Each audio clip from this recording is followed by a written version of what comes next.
stop me!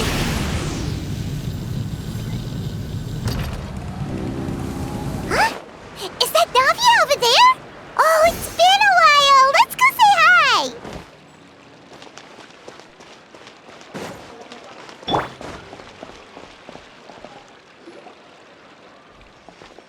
Hey, Navia! What you up to? Shh! Get lost, Monica! I don't want to see you back here until you're ready to wake up and start doing things properly! Right now, you're a disgrace to my kitchen and to the Hotel de Boer name! It was an accident. I'm sorry, did you hear me asking for excuses? No, I'll do better, I promise. Why is she so aggressive? She won't even listen to what the poor girl has to say! Oh, hey! Cut her some slack! You gotta at least hear her out! Wait! Huh? Who do you think you are telling me? Wait a sec. Navia? So, you're bringing backup now. Suit yourself! You're still wasting your time!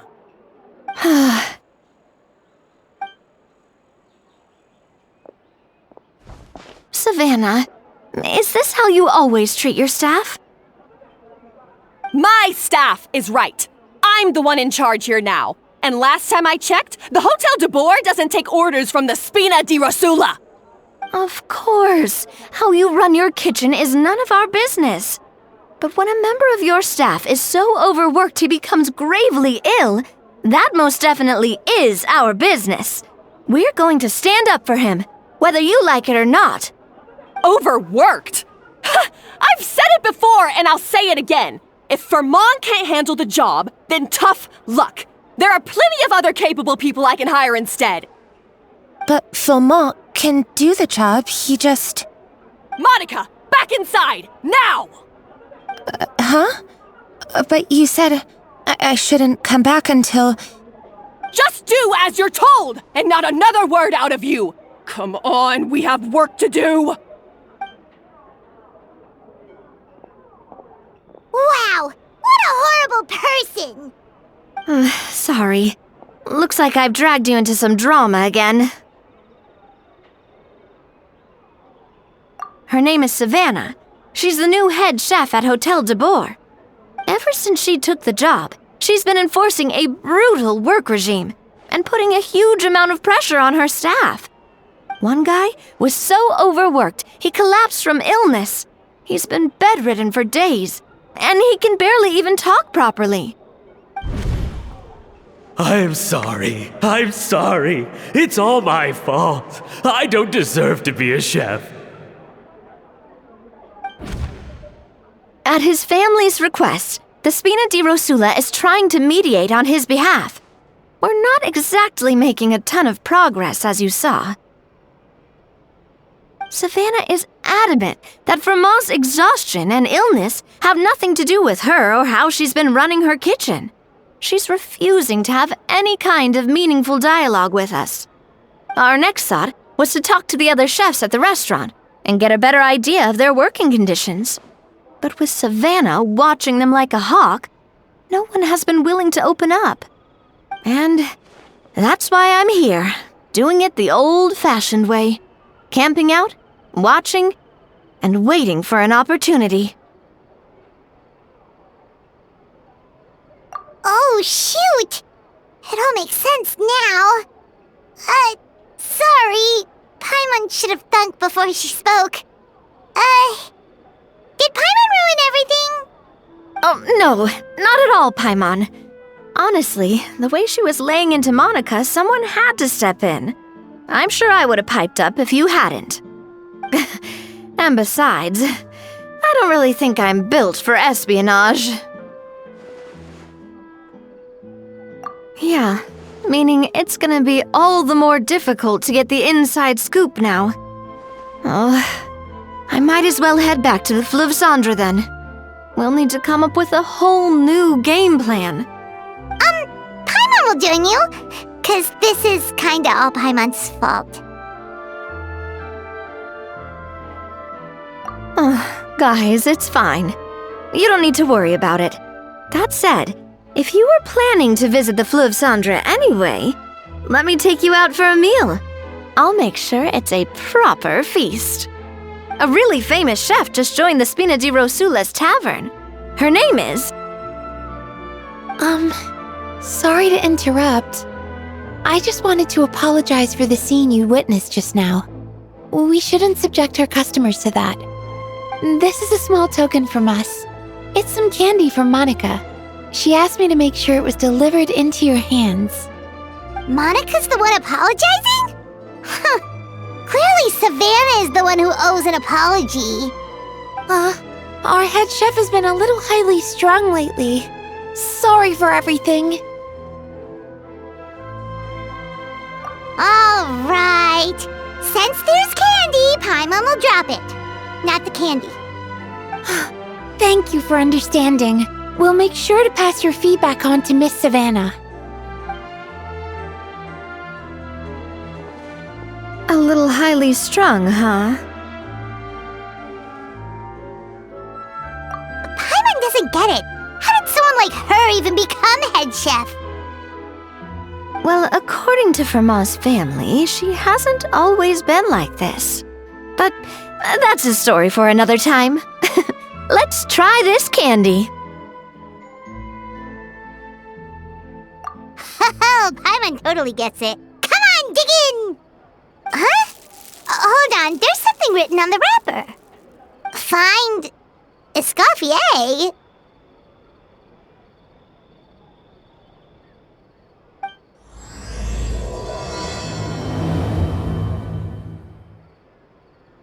Escoffier? Could this mean... Huh? You know that name, Navia? Yeah. Let's stick to the plan and go back to the Fleuve Cendre for now. That's where we'll find Escoffier anyway.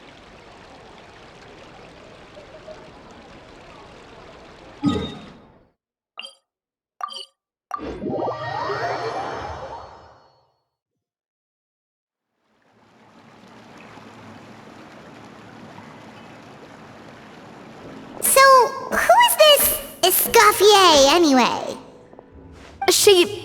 Well, for starters, she used to be the head chef at the Hotel de Boer, before Savannah. She recreated the legendary Gâteau de Boer and restored the restaurant back to its former glory.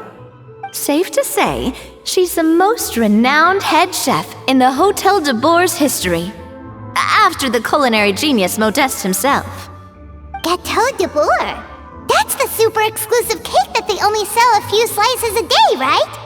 Wow. Why the heck would she let Savannah take her place? Well, apparently, the Hotel de Boer was reported for a safety incident. Someone claims that the kitchen was adding an illegal substance to their menu. But none of the chefs had any idea how it could have gotten into the food. In the end, Escoffier decided that as head chef, she should take responsibility. And she was sent to the Fortress of Meripede. The Fortress of Meripede?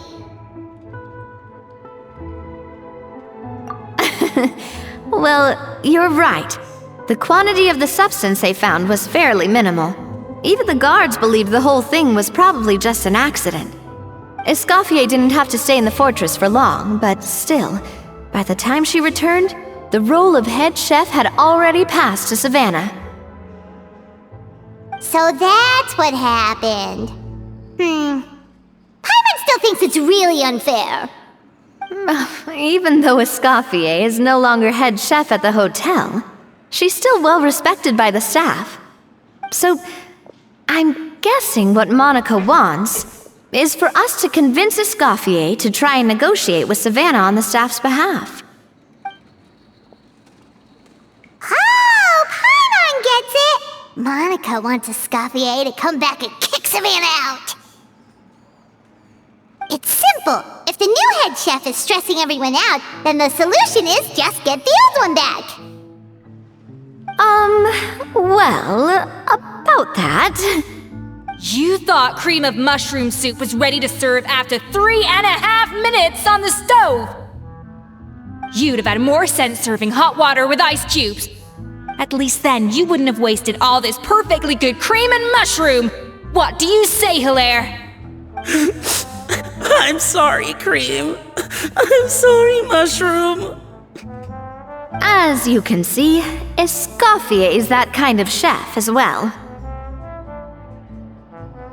You have to leave it on the heat for long enough to allow those flavors the chance to come out.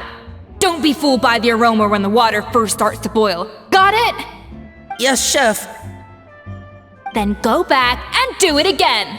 The customers are still waiting. Remember where you went wrong and don't repeat the same mistake twice. Yes, Chef.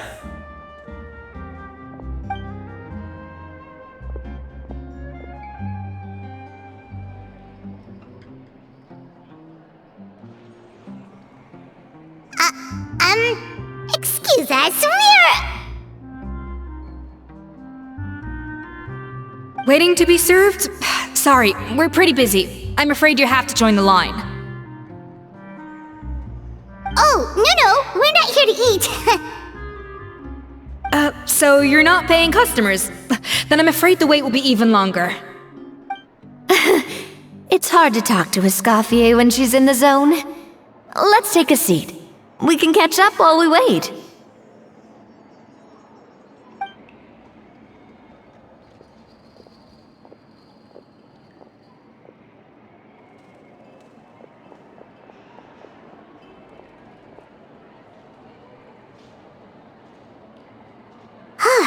Looks like the rush hour is finally over. Is it always this busy here? These days, yes. I'd say business has tripled since Escoffier joined as temporary head chef. Well, in her words, the Hotel de Bourg doesn't need her anymore. It doesn't look like she's got any plans to go back. I guess I'll be heading off then. Wait, take these home with you. We can't serve them now, and there's no sense in letting them go to waste. Oh, thank you, Chef. For what? Like I said, I just don't want them going to waste. Oh, and tell Fiamma to get well soon, so you're not running yourself ragged every single shift.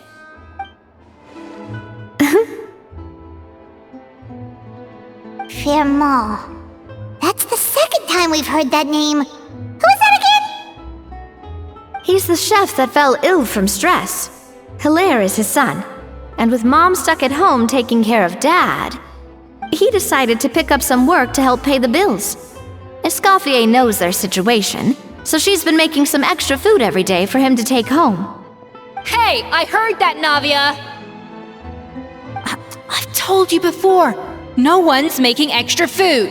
Hilaire is making blunders in the kitchen, and I can't serve his failed dishes, so he might as well take them home. Yeah, failed dishes that just so happen to be nutritionally complete every single time. So, you two must be the world-famous traveler and her companion, Paimon, yes? Is there something I can help you with? Oh, so you know us already. We'll skip the introduction then. We're here to talk about Savannah. I certainly am. The Spina's headquarters are right next to the tavern. And I've lost count of the number of times Navia's come to pester me about it. But I don't work for the Hotel de Bourg anymore. And being ex-head chef doesn't give me the right to interfere with that business. Besides, I'm the one who persuaded Savannah to take the job in the first place. What? Well, she was a much gentler person back then. A little timid, even. She wasn't at all confident that she was the right fit for the role. That's hard to believe. Are we definitely talking about the same Savannah here? Honestly, I do wonder if she's just emulating me. I mean, I'm not the most pleasant head chef to be around either.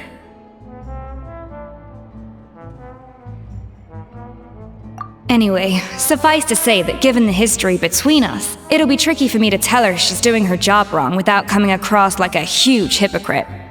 Fiamma and the others probably think that Savannah gets it all from me. I wouldn't be so sure about that, Escoffier. Look at this note we got from Monica.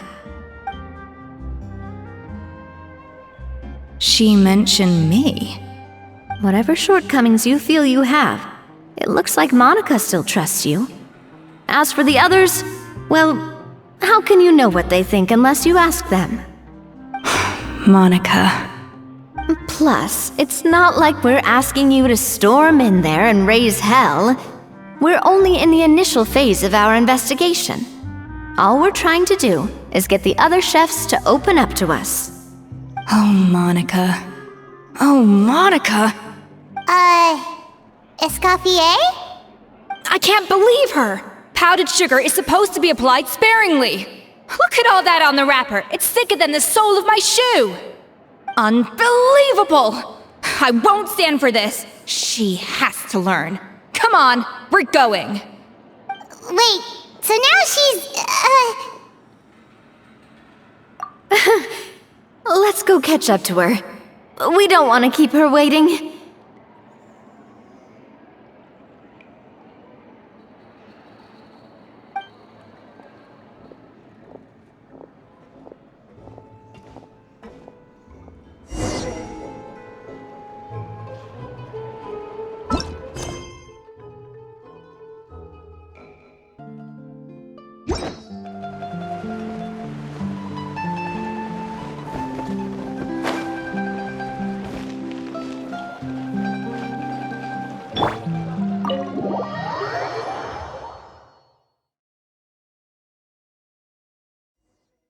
Wait, she looks like...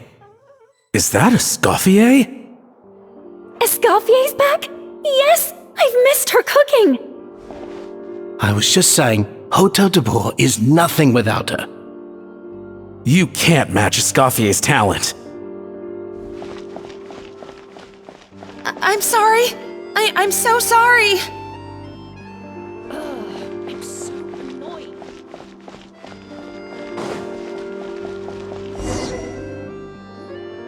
I'm sorry. I'm so sorry. I messed up your order. Oh, I wouldn't go that far. Maybe the taste is a little off, but if you hadn't brought it up, I don't think I would have noticed. But, please, you have to forgive me or Chef is gonna... Okay, I know. I'll kneel before you. What the heck? Get up, Monica! Can't you see that you're just making your customer feel more awkward? Escoffier? If you want forgiveness, then do what any self-respecting chef would do. Make the dish again. And this time, get it right. You cannot go begging your customers to feel sorry for you. Savannah said that I'm not allowed back in the kitchen until I've corrected my mistake. But if I can't go back into the kitchen, I can't do the dish over. That's some backwards logic. How can you fix your mistake without being allowed to cook? If this is what Fermat had to put up with, then no wonder he had a breakdown. We apologize for interrupting your meal, sir. It's fine. With my layman's palate, it's not like I can tell the difference anyway. I was actually quite enjoying my meal until she appeared out of nowhere and started apologizing. Gave me a bit of a fright, to be honest. Oh, well, it's because Chef Savannah tasted a bit of the leftover soup from my pot and then threw me out of the kitchen. Gosh, that's pretty strict. Has she always been that way? I don't recall things being like this when Escoffier was head chef here. I gotta say, you're all looking a little worse for wear these days. I mean, Escoffier was strict too, but I think the difference is that her criticism was more constructive, so you knew what you did wrong and how to improve, and we all knew that it came from a good place. Chef Escoffier was hard on us because she truly wanted us to reach her level.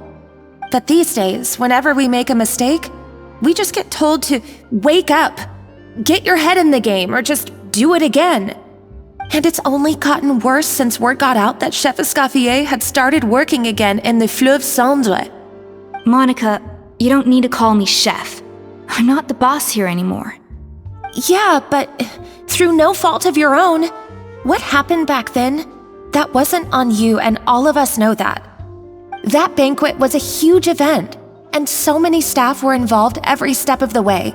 With so many moving parts, there's no way of knowing how that Lumiline ended up in the food we served. Lumiline? What's that? A new drug from the Fontaine Research Institute, produced from an extract of the Lumitwal. Apparently it sharpens the senses, so they used it to treat people with impaired responses to stimuli. Oh, yeah, I've heard about that. They found out you can use it as a flavor enhancer since it stimulates the taste buds. Makes things pretty addictive. They also found that overuse can have mood-altering effects, and even lead to nerve damage. So it quickly ended up on the guard's list of controlled substances. Unfortunately, however, some food products containing the additive had already made it to the market by the time the guards banned it from the restaurant industry. Everyone knows that in all likelihood, someone probably just purchased a batch of contaminated ingredients by mistake. But you took all the blame. We all know why. You just didn't want to see this turn into a place where tensions are constantly running high, because everyone's suspicious of each other all the time. And now look at you, a fry chef in the Fleuve Cendre. What are you trying to say? Sure, the Spina's Tavern is no Hotel de Boer, but come on, it's not that bad, is it? Ah, the Fleuve Cendre, you say? Great! That's where I'm dining from now on. Monica, I'm very happy with my current job. And there's no changing the past. We just have to let bygones be bygones. Besides, at the end of the day, I was the head chef, regardless of whose mistake it was. Ultimately, the responsibility lay with me.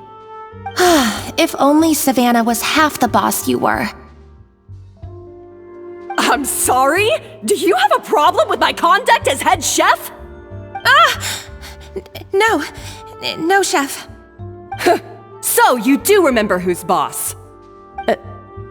Escoffier? I thought you'd left this place for good. What are you doing back here? What happened to you, Savannah? Why are you acting like this? When I turned this place over to you, You made me the head chef and gave up your right to tell me how to do my job. You're not the boss here anymore, so stop acting like you own the place. Whoa. Sounds like someone has a chip on her shoulder. Oh, Savannah! My God, have you grown a temper since I last saw you? Have you put even half the amount of energy into improving your cooking skills, or are you still using the Pluie Lotus as an off-brand marcotte, thinking no one can tell the difference? That's none of your business! What happened to not storming in and raising hell? Ho ho! I was not expecting to see something this spicy as soon as Escoffier returned. Huh? Fanagem? Aye, miladies. Might I make a humble suggestion?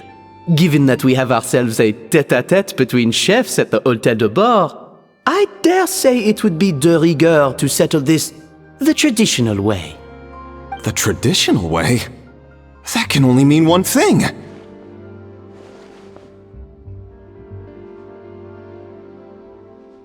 That's right! I'm talking, of course, about the tradition established by Modeste himself. The cooking contest! According to legend, the founders of Hotel de Boer, Modeste and Savelli, used this method to resolve all of their disputes. Everything from petty arguments over next week's menu to disagreements over the strategic direction of the restaurant. The cooking contest would decide who had the final say. It sounds like they had a lot of free time on their hands. Ah, well, it might sound that way to us. But in fact, the cooking contest played an enormous role in motivating chefs to hone their skills, reaching new heights of excellence in the culinary arts. And indeed, the reintroduction of this institution in recent years has surely been instrumental in transforming the Hôtel de Bord into the top-ranking restaurant in Fontaine. Reintroduction? Someone brought it back? Who? What say you, Escoffier? Surely you of all people won't back down from this challenge. It was you who put the rule in place, after all. Sure, I reinstated it, but I'm not a chef at Hotel de Boer anymore. Isn't this bending the rules a little? I see no issue as long as both sides agree to the terms. We could simply treat it as an exhibition of sorts. Savannah, any objections? Exhibition. Huh. No. If we're going to battle it out, let's put it all on the line. If I lose, it's up to you what happens to me. I don't want anything to happen to you. But if you lose, you hand over the Codex de Boer to me. What? The Codex de Boer? Only the legendary handbook written by the original head chef Modeste. It contains all his secret recipes, including Gâteau de Boer. It's the greatest treasure in Fontaine's culinary world, and only the present and former head chefs of the Hotel de Boer have the right to read it. Present and former. Wait, but that already includes Savannah, though. What do you want that old thing for? You have your own copy, don't you? Don't take me for a fool. You know perfectly well what I mean.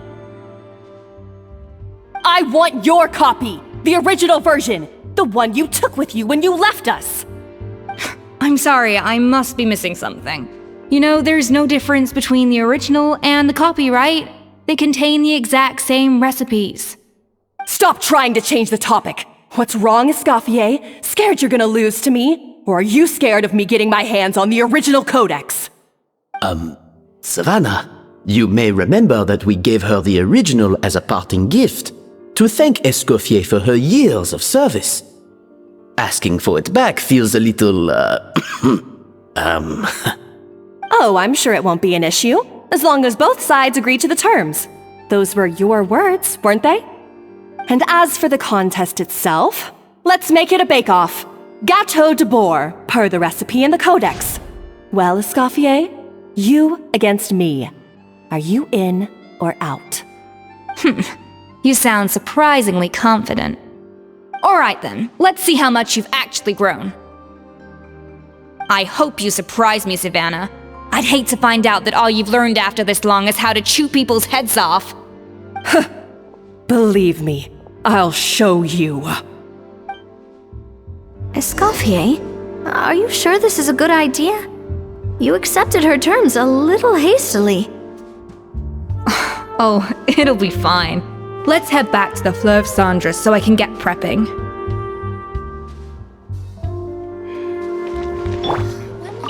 I can't believe I got to witness that firsthand. I only stopped by here for a quick meal. I definitely got my Mora's worth today.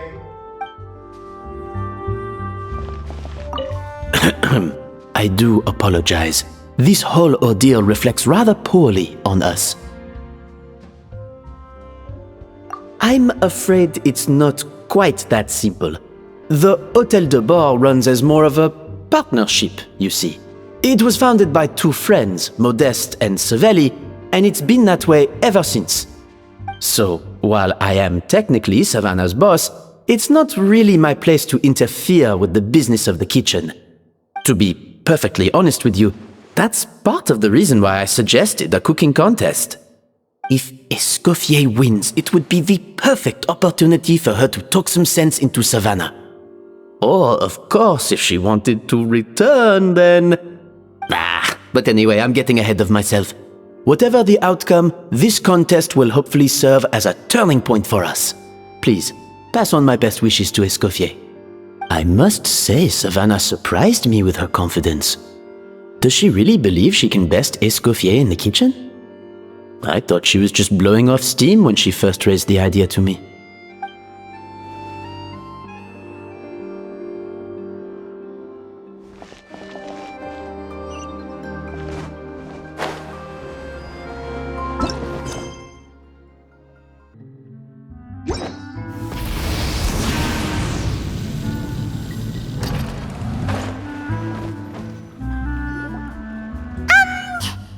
So, this whole bake-off thing kind of came out of nowhere. Was it really sensible to just go along with it? Well, I got a sense that she's holding something back. But we chefs always express ourselves in our cooking. So if she won't talk, this might be the best way to find out what's really going on with her. Huh? Holding back? Sure didn't sound that way to Paimon. Escoffier only picked up on it because she's the same way. Always closed off, never letting you know what she really thinks. That's patently false, at least where your macarons are concerned. I've been nothing but truthful with you about the disgraceful amount of sugar you use. Okay, that's one case where you can keep your thoughts to yourself. Oh, that? Well, it's not so much a recipe book as a diary of Modeste's adventures. Back in the day, he and his good friend Savelli explored far and wide, partly adventuring, partly looking for new ingredients and developing new recipes. Their creations had an enormous influence on the course of Fontaine cuisine, turning it into a much more vibrant and diverse scene. For instance, legend has it that the original Gâteau de Bourg was made using a special secret ingredient that Modeste discovered on one of his adventures. So rare was the ingredient that they could never make more than 16 slices of the cake per day. But everyone who tried it claimed that it was one of the most blissful and invigorating things they had ever tasted.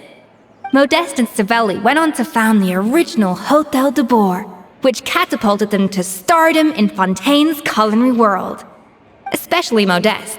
He was hailed as a once-in-a-generation genius, and over time, the recipes from his adventure log became known as the Codex de Bourg.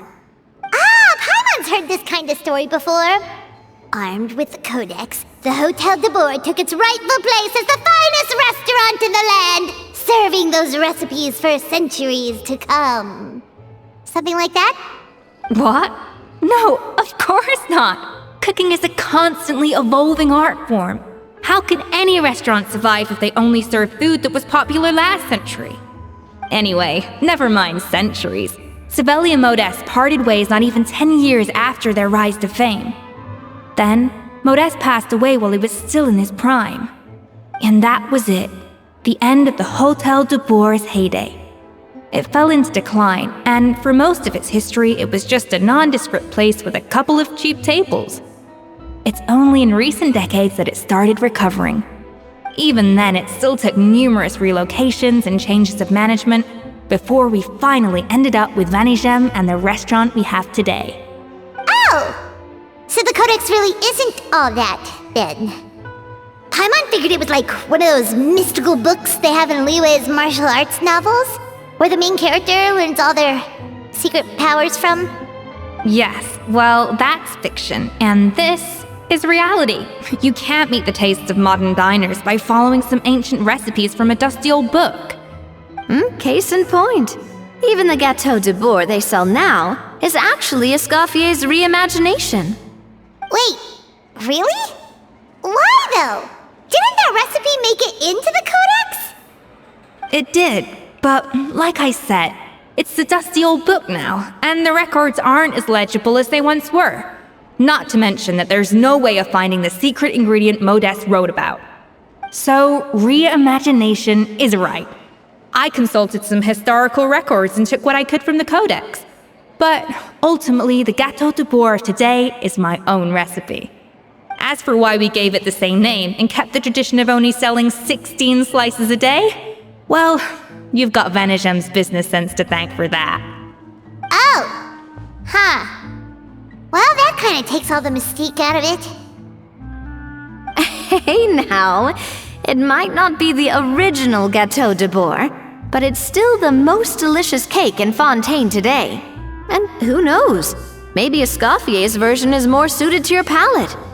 Just think, if the original truly was the perfect cake you're imagining it to be, there's no way the recipe would have been lost to history, right? Not to mention that the Hôtel de Bourg never would have fallen into a slump. Anyway, before I left my role as head chef, I made a copy of all the recipes from the Codex, including my own improved versions, and turn them over to Savannah. So why is she so interested in the original copy? Could it be a symbolic thing? Like, whoever holds the original Codex de Boer is the true head chef? Well, it was clearly precious enough to give to Escoffier as a parting gift. Meanwhile, Savannah only got a copy.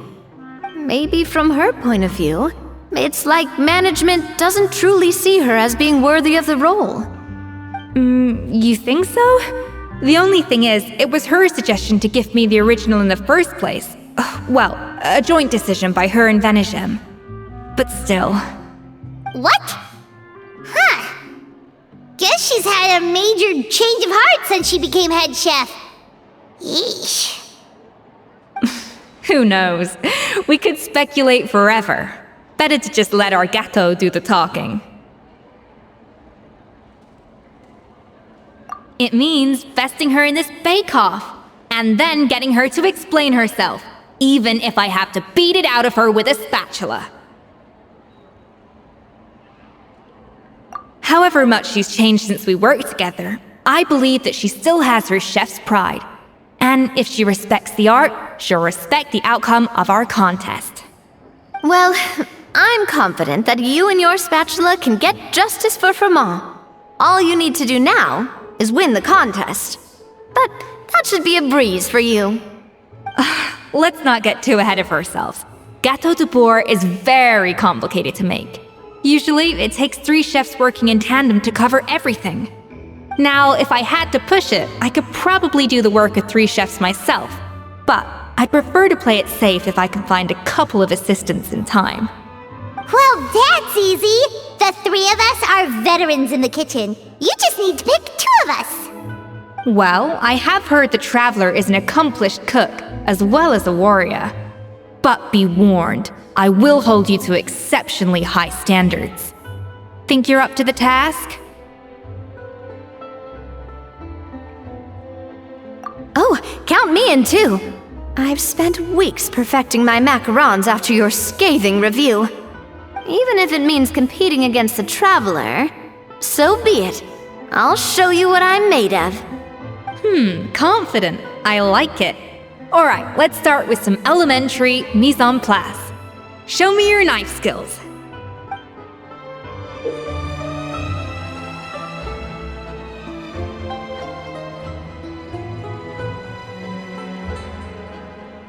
I've always called it chopping stuff up, not mise en place. But it's basically the same thing, right? Oh, Navia. The difference in your case is that mise en place is chopping stuff up without sending juices flying all over the kitchen.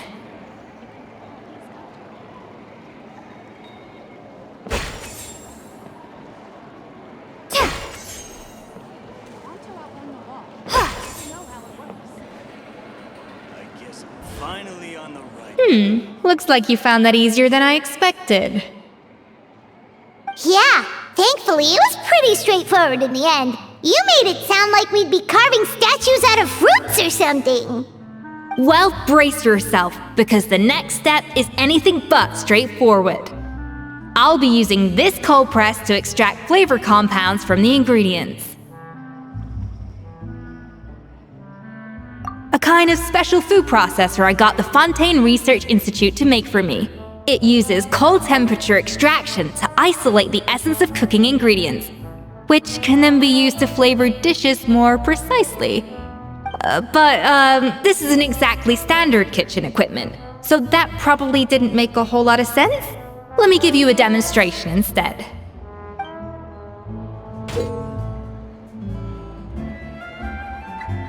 Custom-made equipment from the Fontaine Research Institute, huh?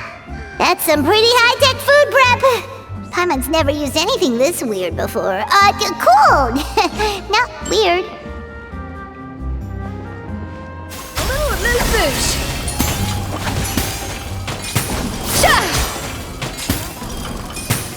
Finally on the right. And done! These are the flavor compounds extracted from our ingredients. I processed all the fruit you chopped up earlier. Wow! Even Even the smell is so much more concentrated. What next? Do we add all this stuff in? Absolutely not! Throwing everything in at once will ruin the balance of flavors. We have to go slowly and carefully to calibrate the exact flavor we want. I'll demonstrate again. Now, watch closely.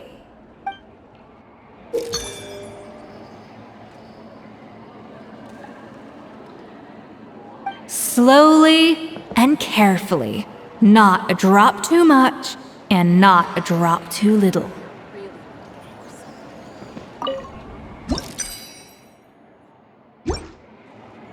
That didn't count. I was experimenting. Get with it, Escoffier. Everyone's watching. I guess I'm finally on the right path.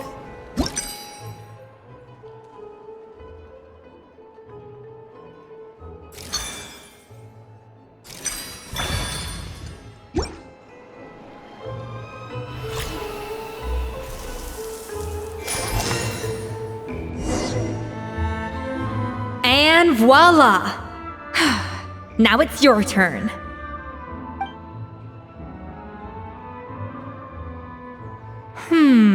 Not terrible. Considering this was everyone's first time blending flavor extracts, it could have been worse.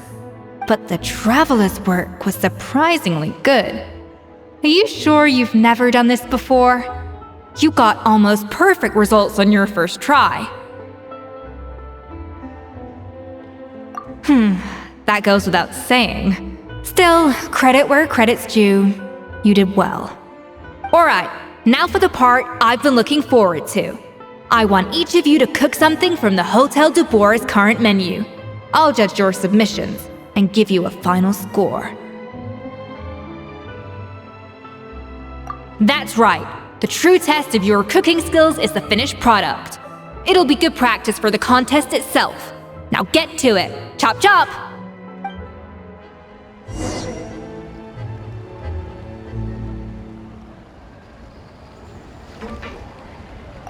How's it going?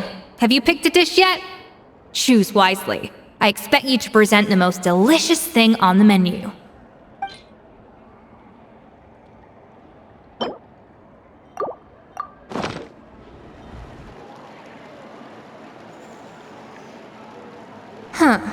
I know this doesn't represent what you're capable of. Try again, and this time, I want to see you make a proper attempt. How's it going?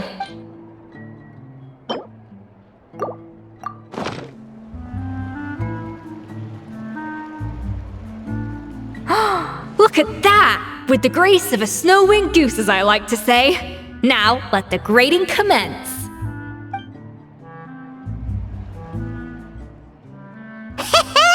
Pretty good, right? Not to brag or anything, but Paimon's a bit of a connoisseur when it comes to la food.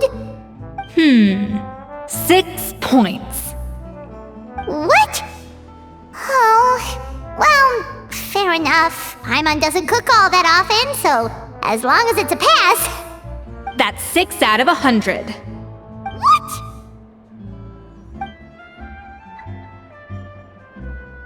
You say you're a connoisseur, but it's quite clear from this dish that you have far more experience consuming food than creating it.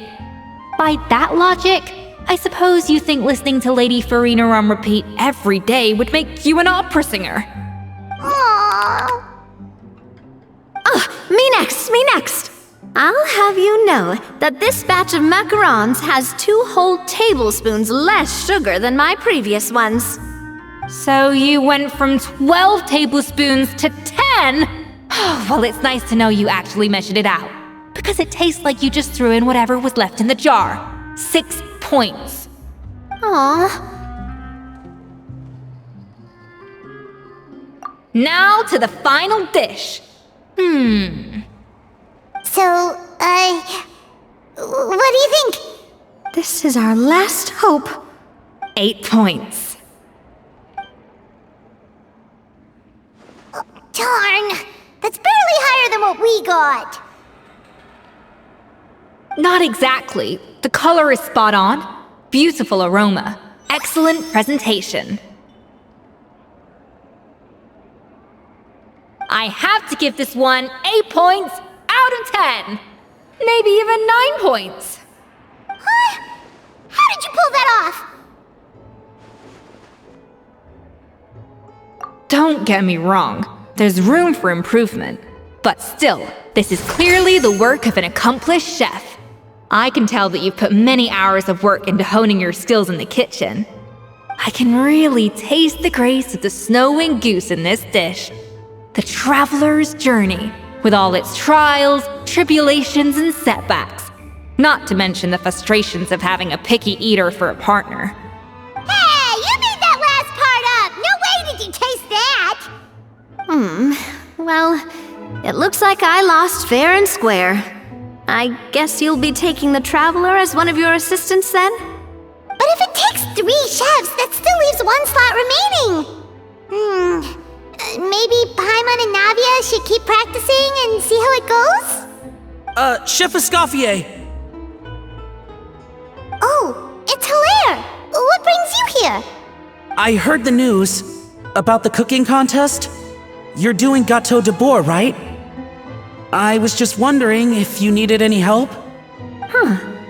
And you think you're up to the task, do you? Oh, no, I know I'm not there yet. It's actually my dad who wanted to help. Firma, last I heard, you could barely get out of bed. Chef Escoffier, Navia, Traveler, thank you all so much for everything you're doing for me and my family. I've had enough of sitting around at home while you run yourselves ragged. If you let me, I'd like to help you win this cooking contest. Yeah, I was gonna say the same thing. Don't you worry. I'll be fine. I'm feeling much better now. I'm sorry. I know I've been rather useless these past few days, but not anymore. The fact is, I'm a fine chef, despite recent events. I've proven myself in the Hôtel de Bourg kitchen, so if anyone's qualified to work under Chef Escoffier, it's me. I think. I hope so. Firma, have you even set foot in a kitchen since leaving Hôtel de Bourg?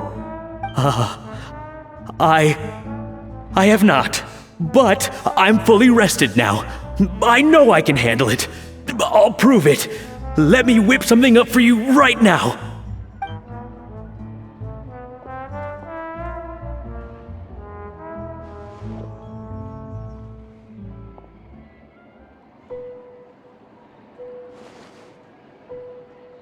Huh?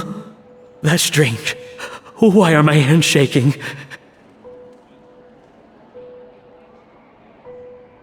What do you call this, Firma? I can't seem to grip my knife. Do it again! Again! Again!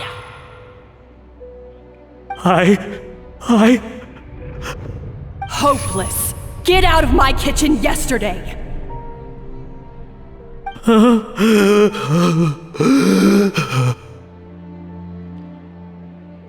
Dad, what's wrong? I don't understand. I was feeling so much better, and then Will I never be able to work in a kitchen again? Dad, talk to me. What happened? I think the real issue here is not physical exhaustion, but psychological trauma. Monica, when did you get here?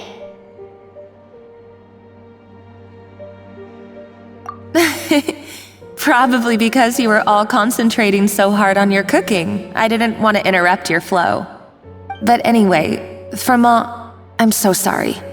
If only I'd known how serious your situation was, I would have stood up for you sooner. You have nothing to apologize for, Monica.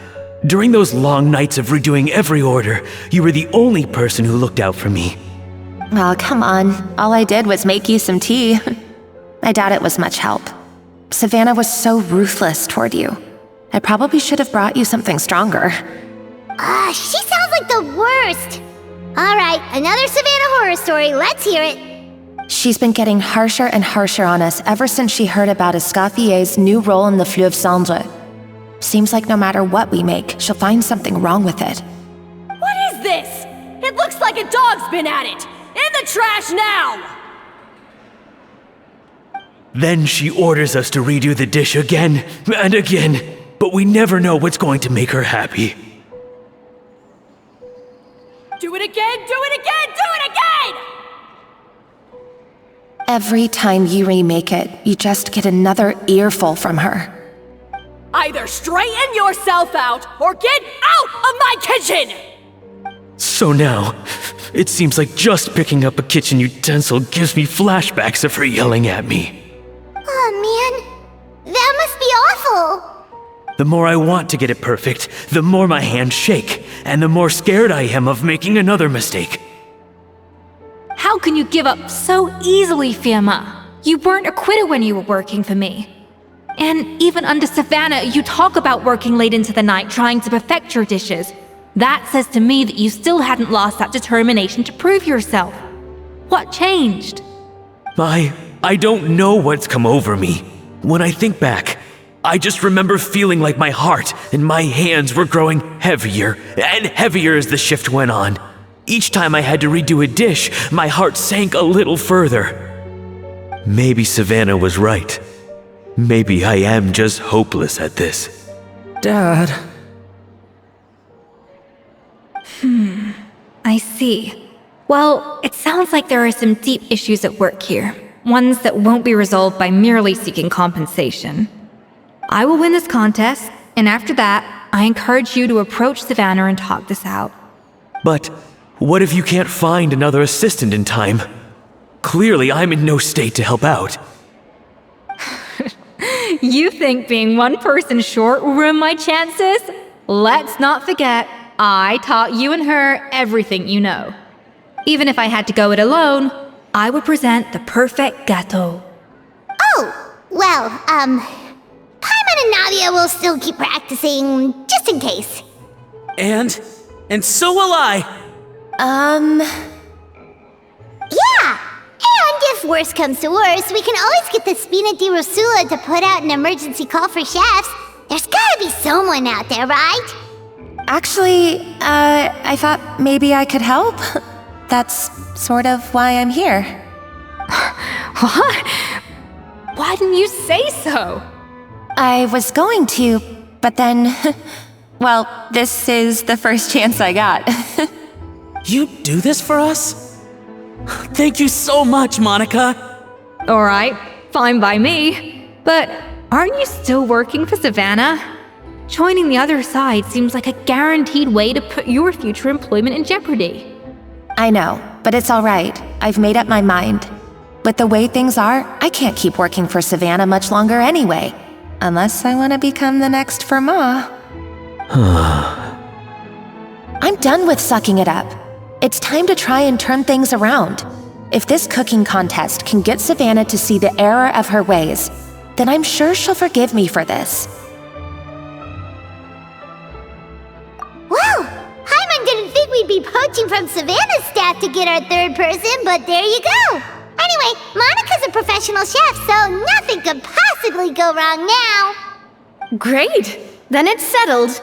And to congratulate you all on making the team, I propose a Spina-sponsored meal to celebrate. Spina-sponsored? Wait, you mean I'm cooking? Well, I promised the traveler a feast in the Fleuve Cendre.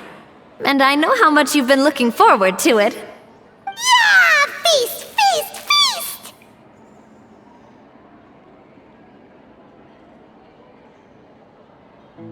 Alright, if you insist, then prepare for some of the finest food of your lives.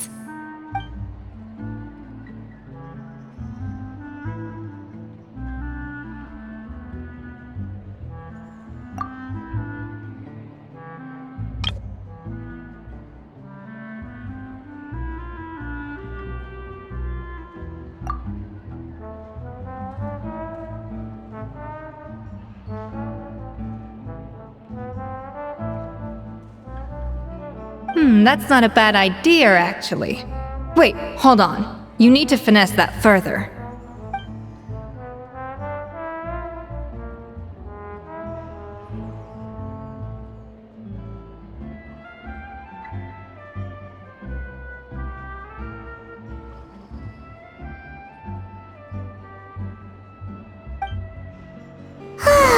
That was a dream come true. Paimon never knew Fontanian cuisine could be this good.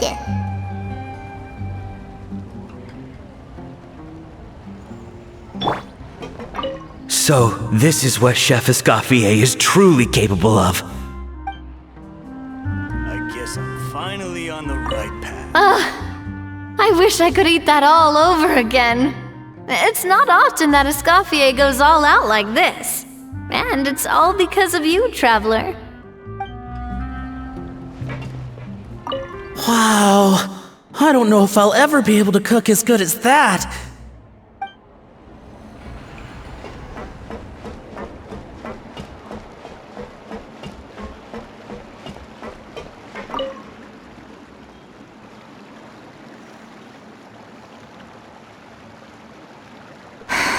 Why, Savannah?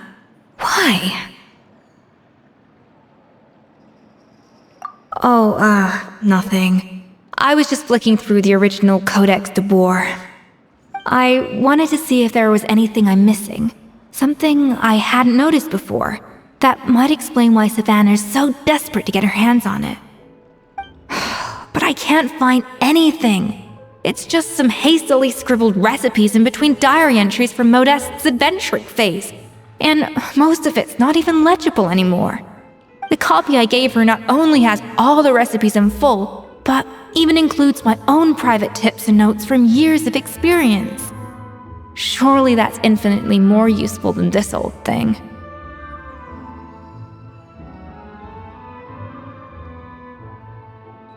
Yeah, maybe. Still, it's just hard for me to imagine that the Savannah I knew would go to all this effort just to make a point. We were.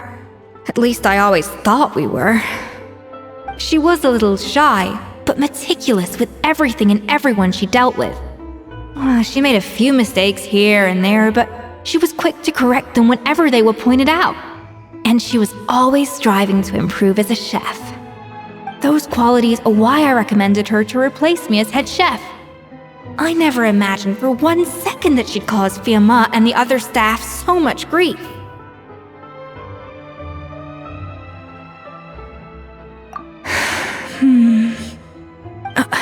Well, I mean to an extent, of course. I pushed hard for her to get the role.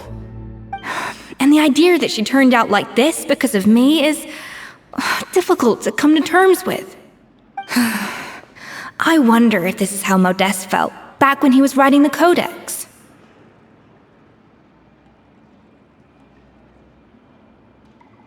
Yes, with his good friend and co-founder of the Hotel de Boer, Savelli. The story goes that after Modeste unveiled his Gâteau de Boer and was hailed as a culinary genius, he was admired and adored by all. But his newfound fame slowly drove him and Savelli apart. Unlike Modeste, whose every new creation was an instant hit, Savelli seemed to face setbacks at every turn. Doors that would swing wide open for Modeste would shut in Savelli's face. And with Modeste being whisked off to all manner of functions by his celebrity friends, he had less and less time to discuss the culinary arts with Savelli.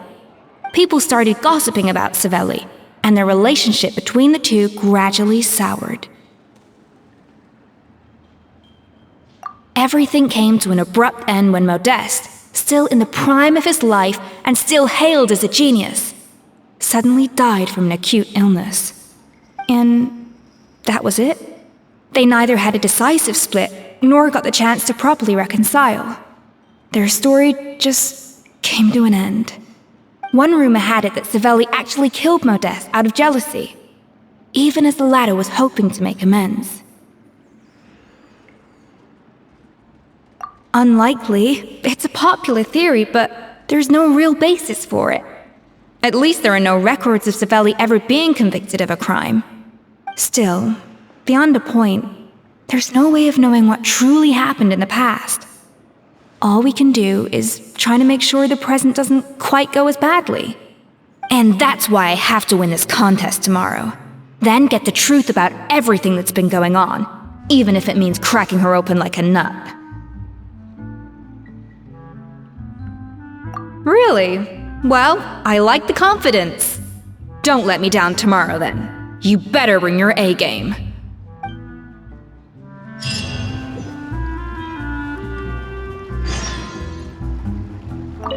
Let's hope that Savannah isn't all sizzle and no steak. After all the work we put in, it would kinda be a shame if tomorrow was a complete cakewalk.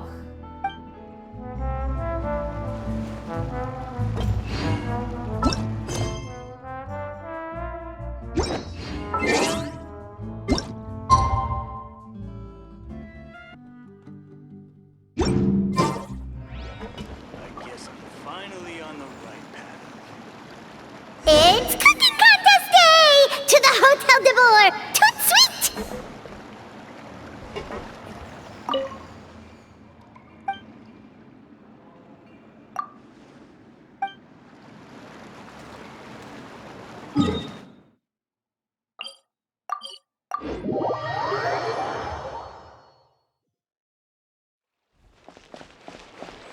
Did you hear the news? Escoffier's coming back for a cooking contest. Wait, seriously? Escoffier in a cooking contest? Now that I've got to see! I don't get it. Why would anyone in their right mind challenge her to a cooking contest?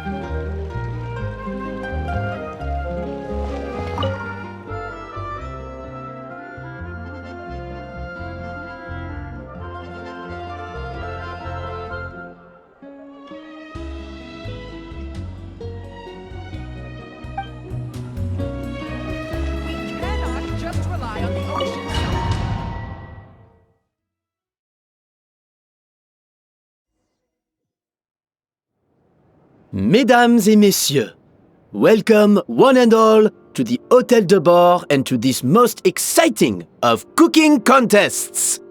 Savannah, I've brought the original copy of the codex you asked for. Monica? Huh. In the interests of fairness, this contest will be conducted in a double-blind format. Once the dishes are complete, they will be sent to the back of the kitchen where they'll each receive a label. The labels will be placed out of sight underneath the plates, only to be revealed after the judges have sampled them and reached a final verdict. This is to ensure that no one will know which dish is made by which contestant. As one of the judges, I promise to be fair and impartial. When my meal got interrupted yesterday, I never thought this is how they'd make it up to me. Getting a seat on the judging panel is a pretty sweet deal. Both contestants have taken their positions. Then, without further ado, let the Hotel de Boer cooking contest commence!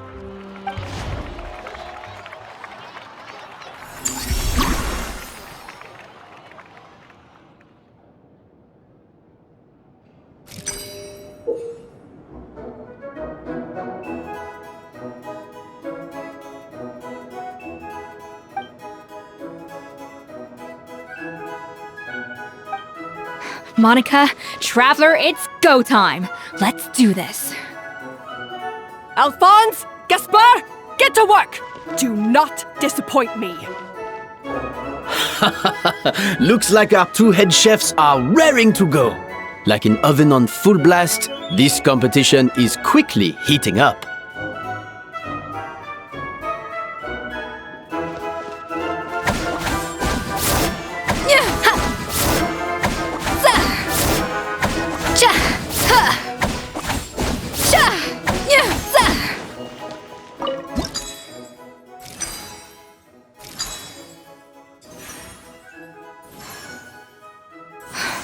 Stay calm, Escoffier. There has to be a way to balance the flavors. Just think.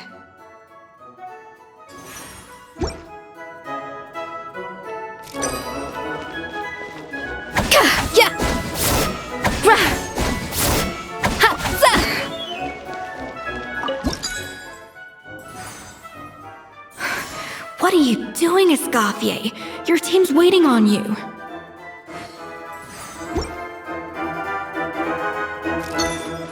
A dash of frosting! Yeah! That should be enough flavoring.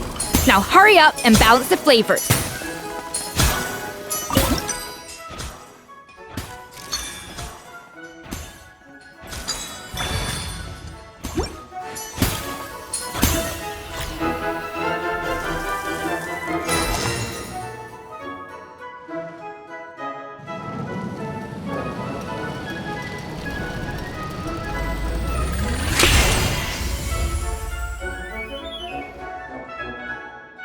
Come on, Escoffier! Come on, traveler!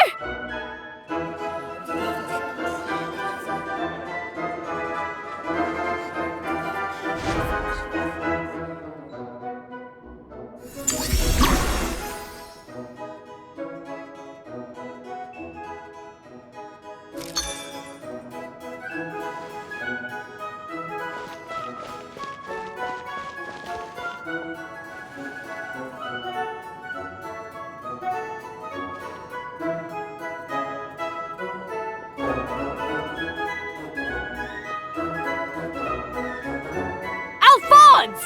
What are you playing at? That's not how I taught you to do it! Stop horsing around and do it again! Yes, chef! Oh, tension in the ranks on Team Savannah. Will this slow their progress? For goodness sake, Savannah, what are you doing? Oh, forget it. I've got to focus on my own dish.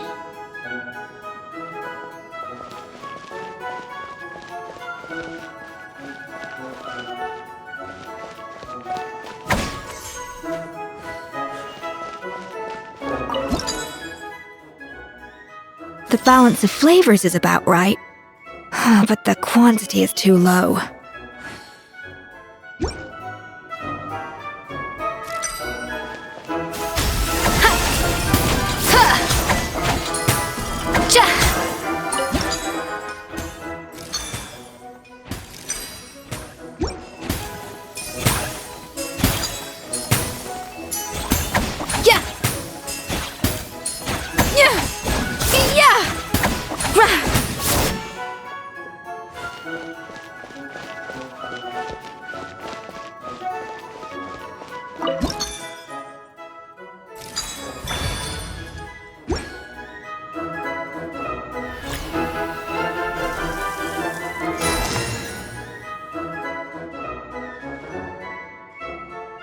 So, what do you think?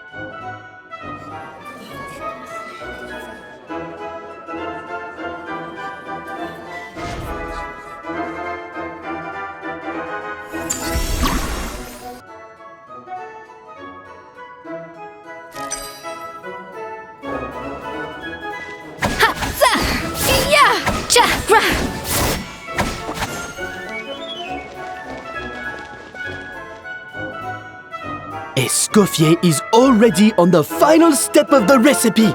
Let's check on Savannah's progress.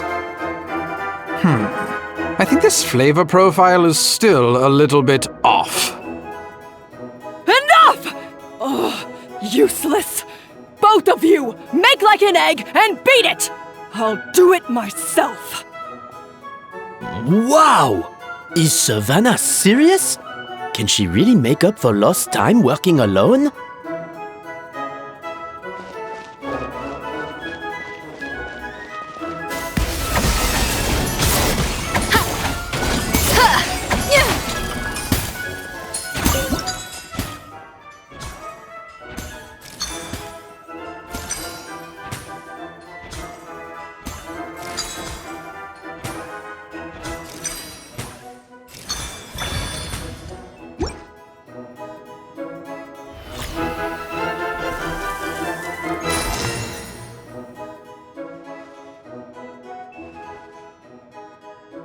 You can't match Escoffier's talent.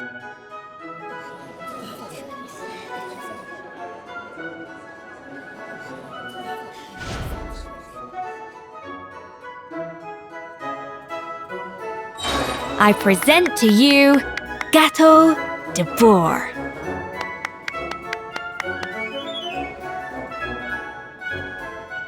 Goose on the loose!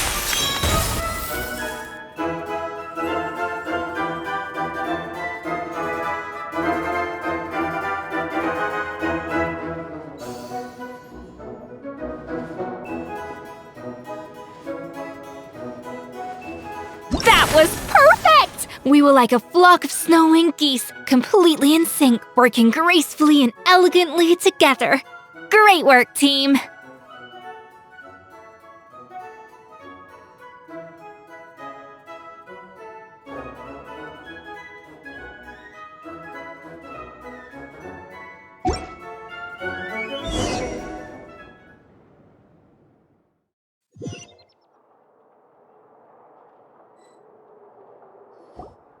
Time's up! Contestants, please take your dishes to the back.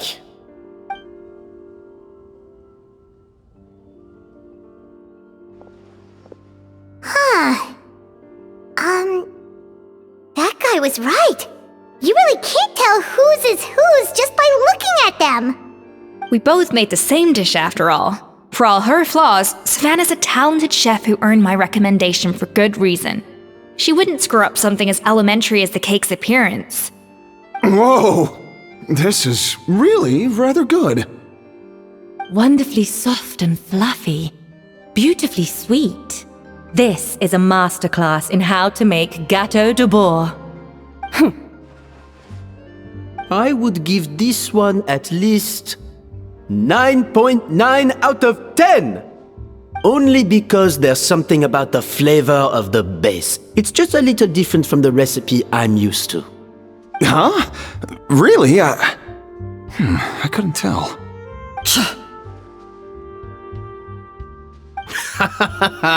Alright, on to gâteau number 2. I haven't had a single bite and already this aroma is a delight to the senses. I have a feeling that this gâteau will be a gâteau for the ages. How exciting! I'm gonna dig in.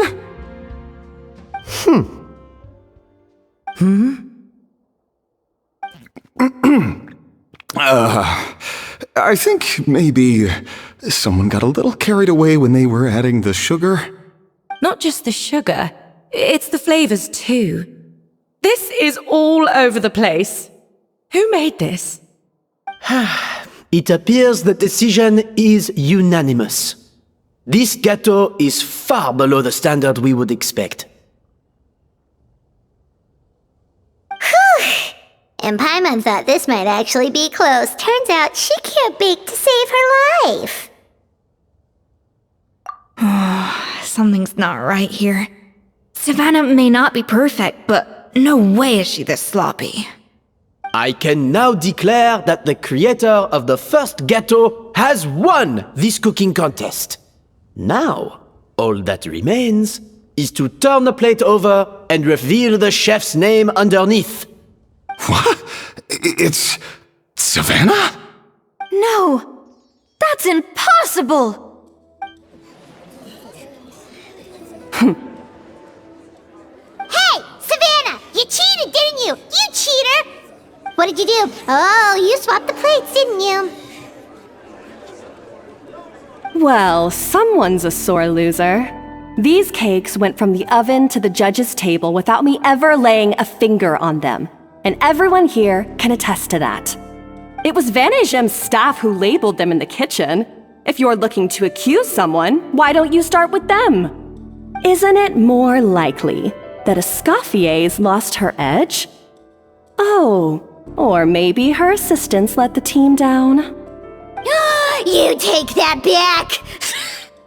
Judges, we demand a rematch!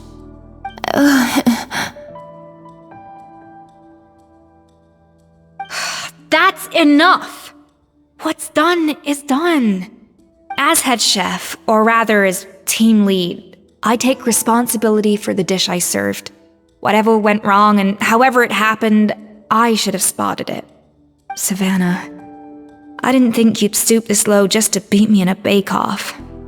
What happened to your chef's pride? I don't know what you're talking about. If you want the Codex de Boer that much, you can have it. Escoffier, no! But you must promise me that you'll apologize to Firma and compensate him for everything you put him through. It's a little late to be negotiating terms. The contest is over and I won. That means you owe me the Codex, and I owe you nothing. Look, Savannah, you may have fooled everyone else, but can you really fool yourself?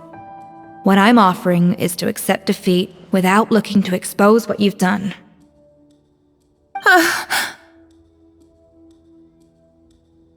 But only on the condition that you promise to stop putting so much pressure on your staff. Fine. I'll treat this as your final handover of duties from one head chef to the next. So, will that be all, ex-head chef? Or is there any other unfinished business you'd like to leave in my hands? I didn't mean that to be a scolding from your former boss, just a word of advice from a fellow chef and a friend. But I don't know if you're even open to input from other people anymore. I know what I'm doing. I don't need your advice. All right, fine. I'm glad to hear it.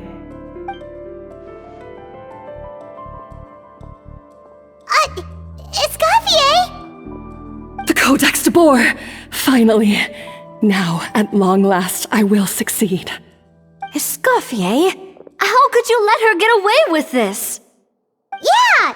The Codex is a souvenir of your time here!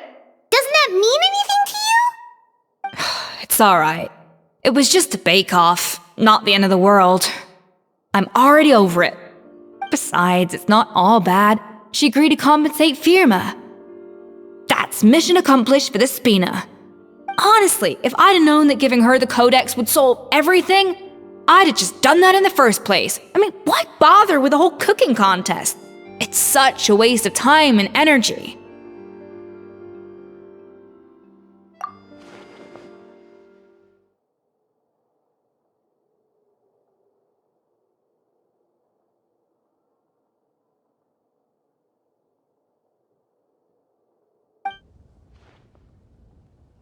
No.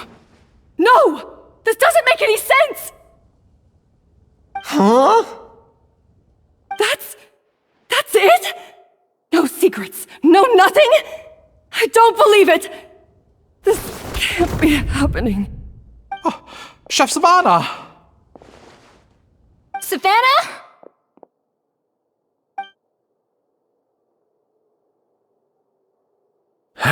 It's nothing life-threatening. Just a lot of pent-up stress and exhaustion.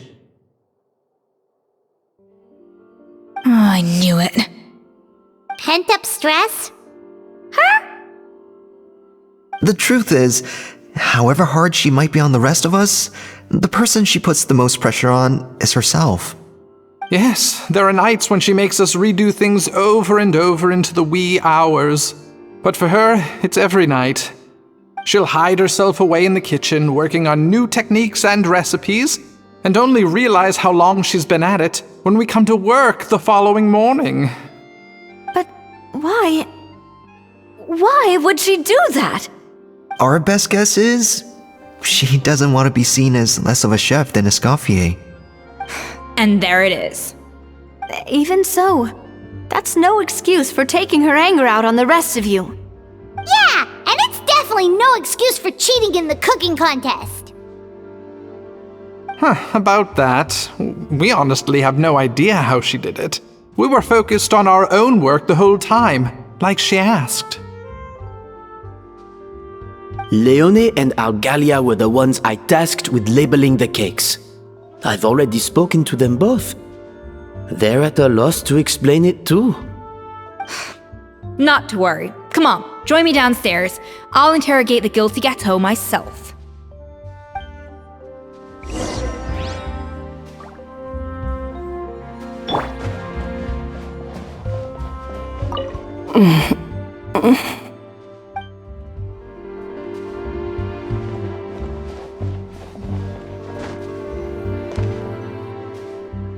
Well, how is it? Have you figured out what it was?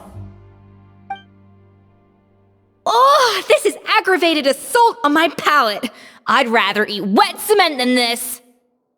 Is it really that bad? I made sure to taste test it before it was served. Oh, relax.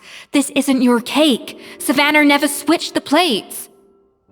The offending flavors are coming from in between the icing and the cake base, which means someone tampered with it while it was being made. Or in other words, we have a traitor in our midst.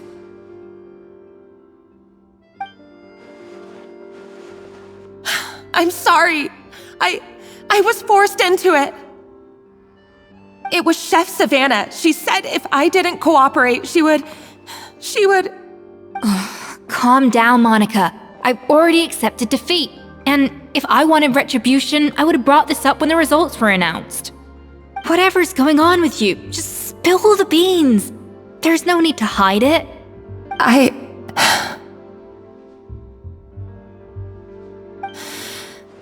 I was the one who caused the food safety incident that one time. Food safety? Wait, you mean the Lumaline incident? So you procured the contaminated ingredients? I think so. Savannah and I were on procurement that day. I didn't check everything as well as I should have, and so I let contaminated ingredients make it into the kitchen. But I swear I didn't do it on purpose. I had no idea there was an issue with them, and I didn't know it would end up with Escoffier going to jail. But the last thing I expected was for Savannah to use it as leverage to blackmail me with... This is crazy! So Savannah pressured you into sabotaging Escoffier's cake by threatening to expose your secret if you didn't? I know, it's terrible. I'm so sorry. I was so scared. The thought of Chef Escoffier finding out that I put her in jail, it made me freeze up with fear. I thought Escoffier would hate my guts if she ever found out, and yet somehow that's ended up in me doing something even worse.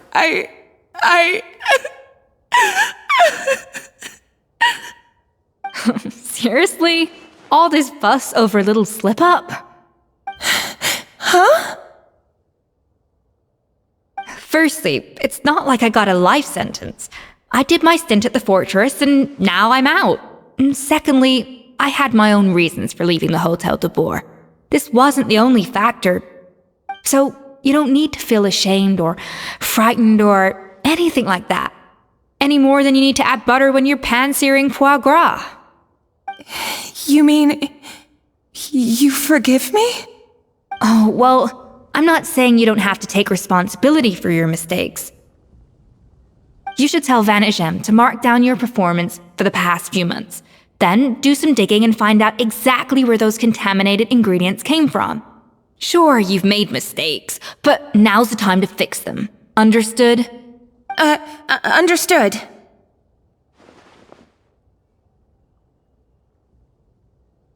Good. Now, back to Savannah. What about the original codex would compel her to resort to blackmail? I have my suspicions. Not that I've got any proof to back them up, though. Ugh. What happened to me? I've overheard some customers murmuring about how the Hotel de Boer hasn't been the same since Escoffier left. They think our menu doesn't taste like it used to, especially our signature items.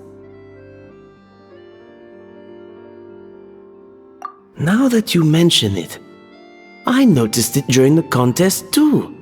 I couldn't put my finger on it, but the flavor seems subtly different from how it used to be. But the difference was so small, I'm sure no one would notice it besides our most loyal customers and true dessert connoisseurs. Still, as head chef, it's easy to see why Savannah would get so hung up on it. So many times I've seen her make the cake base over and over again, late into the night, determined to match Escoffier's version. But something's always slightly off every time.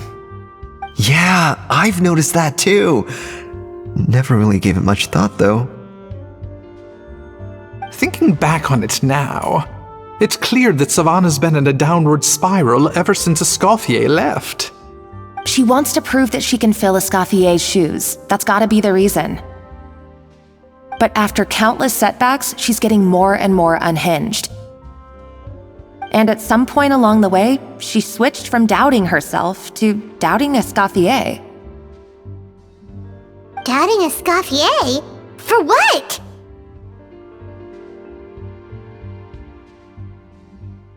Yeah, it would explain why she was bent on getting the original at any cost. She must have thought Escoffier purposely omitted key details from her recipes when she copied them out. Also, she could retain her place as the #1 chef in Fontaine, the only one privy to all the secrets of the trade. Oh, for goodness sake, what a stupid idea. Of course. Then she finally got the codex only to discover that the secret recipes she's been pining for don't exist at all. Seeing how utterly wrong she was must have been a real shock to the system. It probably brought up everything at once. It overwhelmed her, and she passed out. There's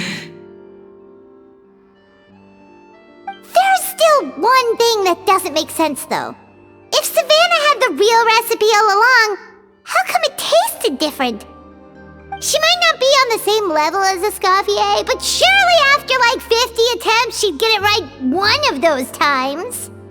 You'd think so, but geniuses like Escoffier are in a league of their own.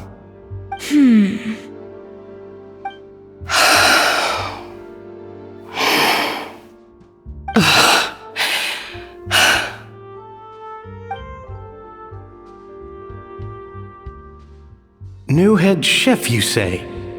What's her name? I don't think I've heard of her before. I wonder, can the Hotel de Boer keep its edge without Escoffier at the helm?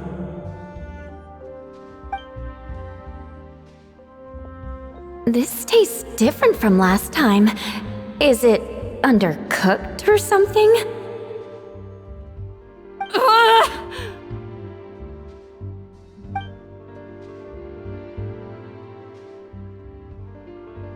Take this. It's a copy of the Codex de Boer. From now on, you will be its keeper. Don't listen to the doubters. If I say you can do it, then you can do it. Even if you don't believe in yourself, at least believe in me. Hey, did you hear me? Once I'm gone, the restaurant is all yours.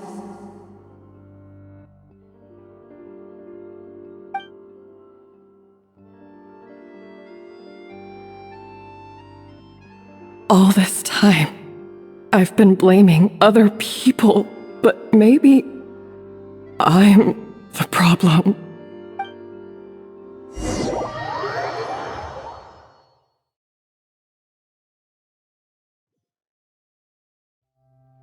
I sincerely apologize for putting everyone out.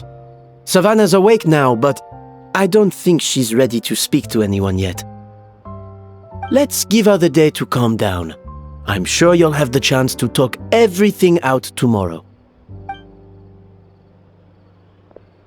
In that case, I'll go and update Vermont and his family.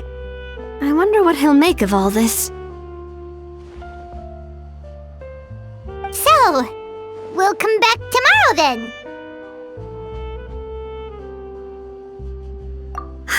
That was a long day. I think I've earned myself a sweet treat when I get back home. Oh, nice! Macarons? Or are you gonna switch it up this time?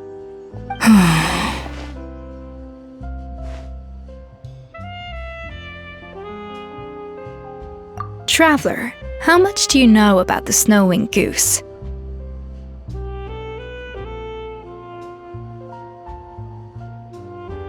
Every year, they migrate long distances in search of a suitable home. There's always one goose at the front whose job is to lead the flock. Fontaine poets often use the image of that goose to explore the ideas about leadership and genius. They usually imagine someone who's a cut above the rest, a model of perfection. But what those poets don't know is that during a migration, the lead goose is always changing. Once the lead goose shows signs of fatigue, it retreats to the back of the flock and allows another goose to take its place.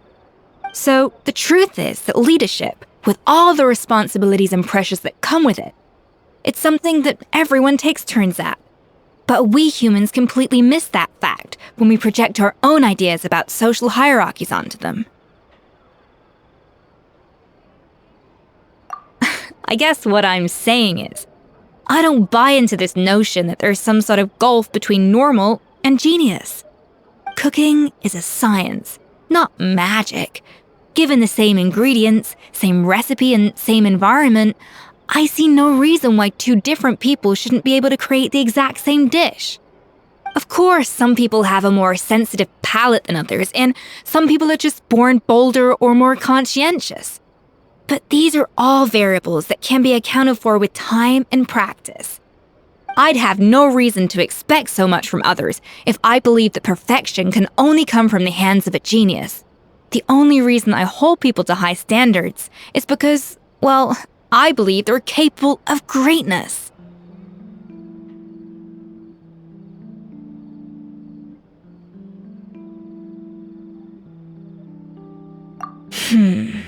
Okay, I've made up my mind.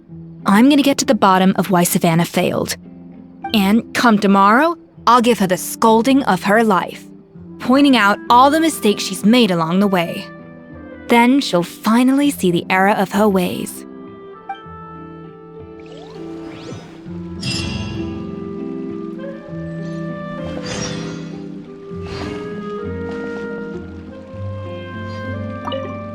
Thank you for your words of encouragement.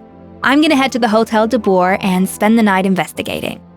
I guess I'll see you tomorrow. Genius? Calling someone a genius is just another way of saying I'm too lazy to figure out how I need to improve. It's a defeatist attitude and I won't stand for it.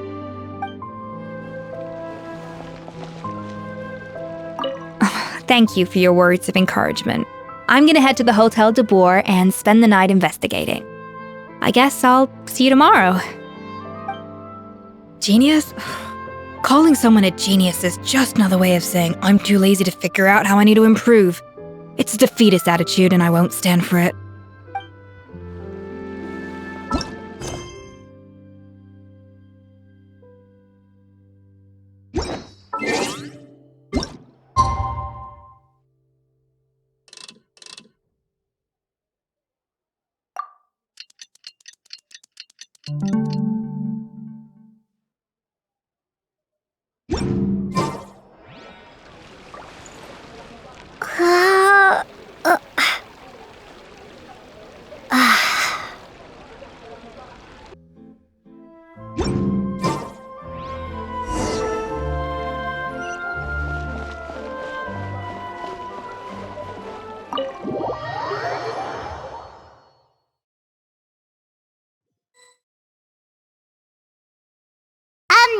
Why are we here so early? Our meeting with Van isn't for a while. Check on her? Why? What happened? Oh no. Escoffier, are you alright?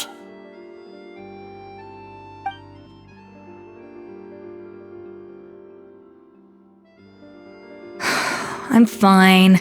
Just need to get some more coffee in me. Huh? What happened to my coffee? Did I really drink it all?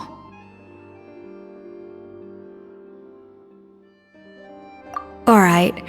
Thanks. I appreciate it. Well, there's cooking facilities here. Or we could just grab a cup of coffee from Cafe Lutece, but either way, hurry!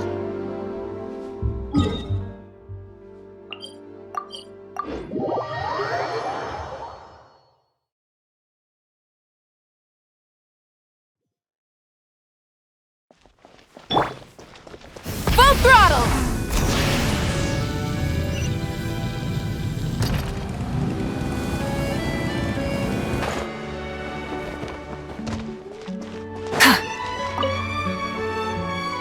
Hello! What can I get for you?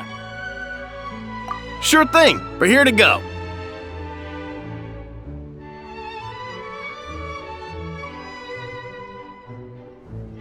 Huh? Oh, I see. First cup of the season. Yeah, I get it. Young people these days do love their little surprises.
Coffee.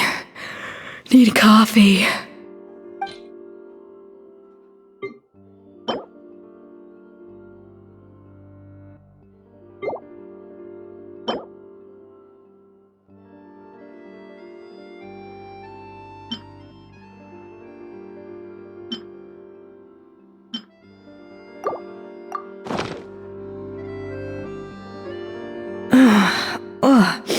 What's this? I know some people like to use pungent flavors to wake themselves up, but not for me, thank you very much.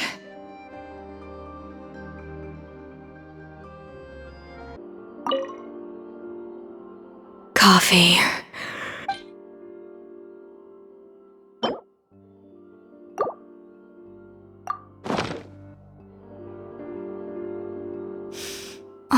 I smell coffee.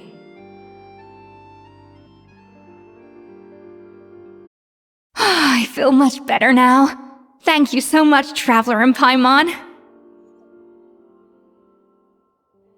Glad to hear it, but make sure to catch up in your sleep when you get the chance. I think I figured out where the problem lies. Honestly, it's ridiculous. I don't know whether to laugh or cry. Wait, what investigation? What are you guys talking about?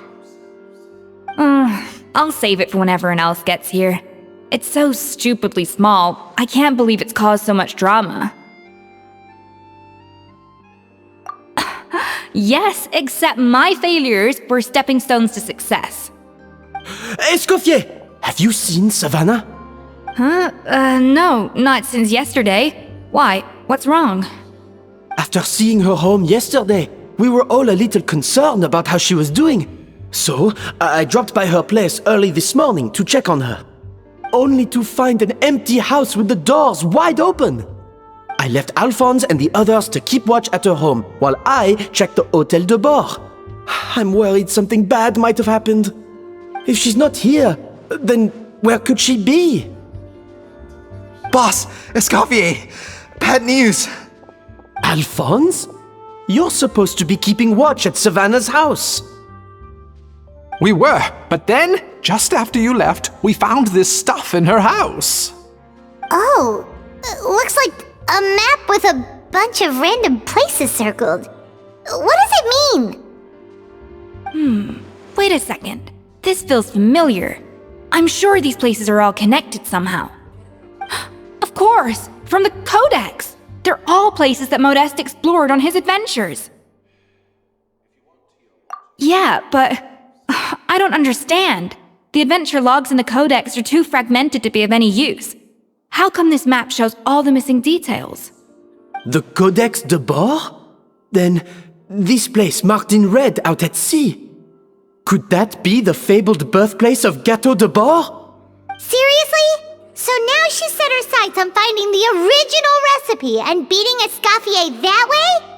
Geez, Savannah. Anything to overcome a gâteau plateau, huh? Ugh, idiot!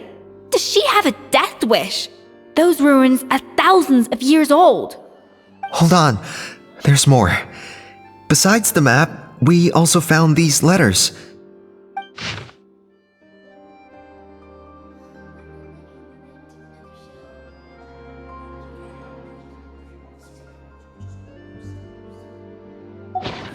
It was you. You let the Lumaline through, didn't you? It sounds like a threat letter. Does this mean that Savannah was responsible for the safety incident? And not Monica after all? Retrieve the Codex by any means necessary. So the cooking contest and the cheating. Someone else was behind her pulling the strings? She's keeping the true recipe to herself. Ugh, this is all such a mess. Paimon needs a second to process this. First, we thought that Savannah forced Monica to cheat in the cooking contest. But now, it turns out that someone else forced Savannah to force Monica to cheat?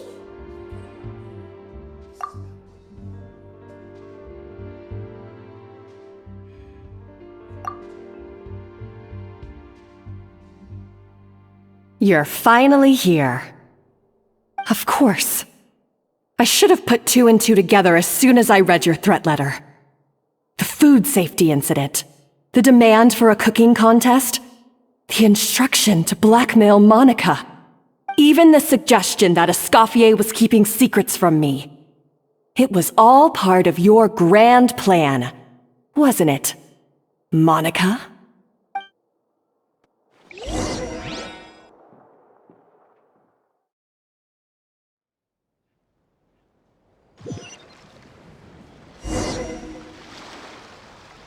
We should be getting close to the spot marked on the map. Of all the stupid things she's done, this really takes the cake. The moment we find her, I'm gonna curse the living daylights out of her. Full throttle!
This looks like an underwater restaurant, doesn't it?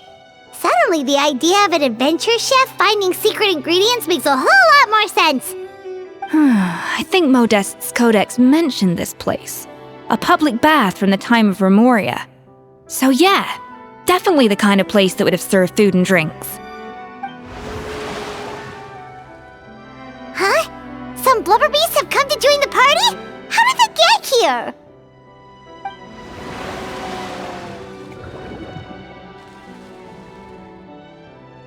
Aw, they ran off! That could be easier said than done. Something's blocking the entrance. Well, did Modeste mention it in his adventure logs by any chance? They must have gotten through somehow.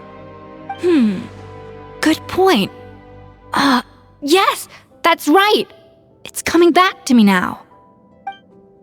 We prepared a banquet for our shy little guests, and as the food flowed away on the current, they broke into a joyous chorus, and the path opened to us.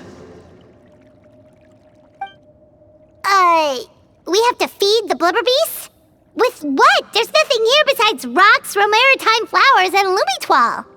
See, this is why you should always bring snacks. You never know when you're gonna need them. Now we have to head all the way back to shore and grab some. There is no time for that. Romaritime flowers and lumitoile will have to do. They may not look appetizing to us, but who knows? They could be blubber beast delicacies. Wait, we're seriously gonna try this?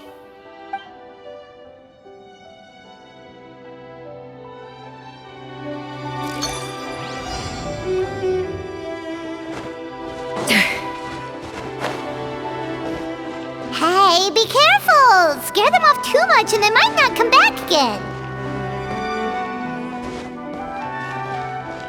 A dash of frosting! Sha! Ya! Ha! Ha!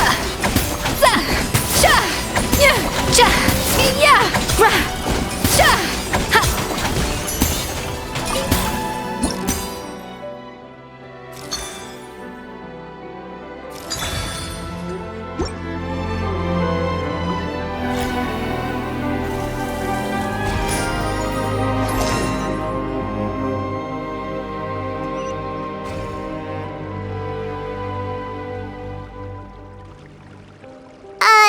Blubber beasts or not, are we sure this stuff is edible? Trust me, they'll love it. Oh, good question. If we try to put them in the pool, we'll probably just scare them off again, and who knows how long they'll be gone. Yes, we can't afford to wait for them to double back. What was it that Modeste said again? Something about the food flowing away on the current.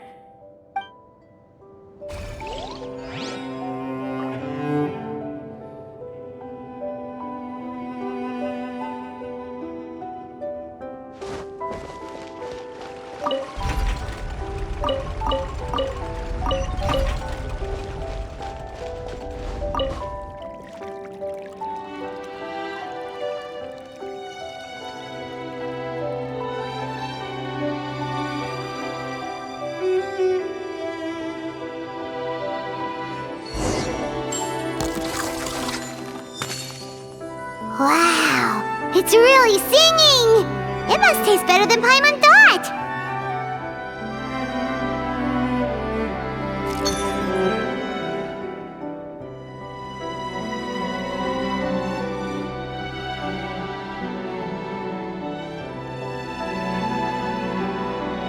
The tracks turned back again. So annoying.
it's open!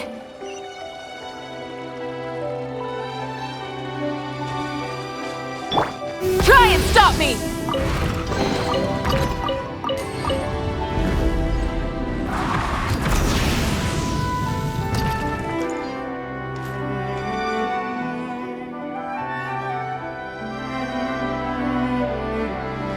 Full throttle!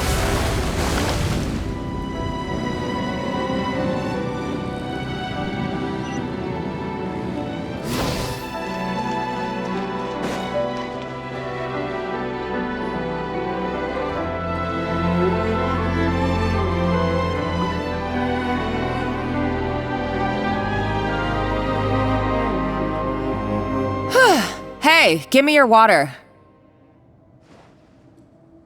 Here. I said your water, the one you just drank out of? Sure.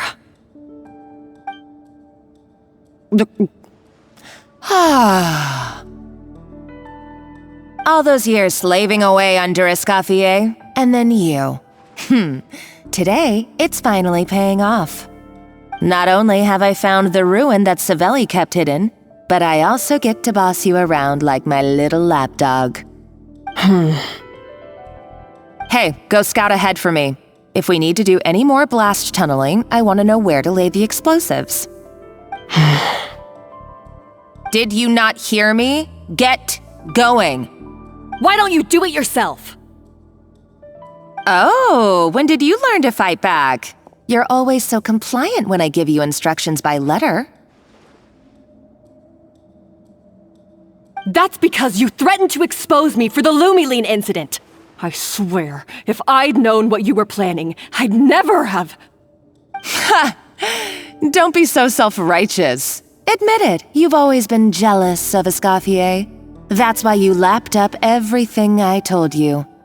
You were terrified of her finding out about your part in the Lumiline incident, and you resented the way her reputation hung over you.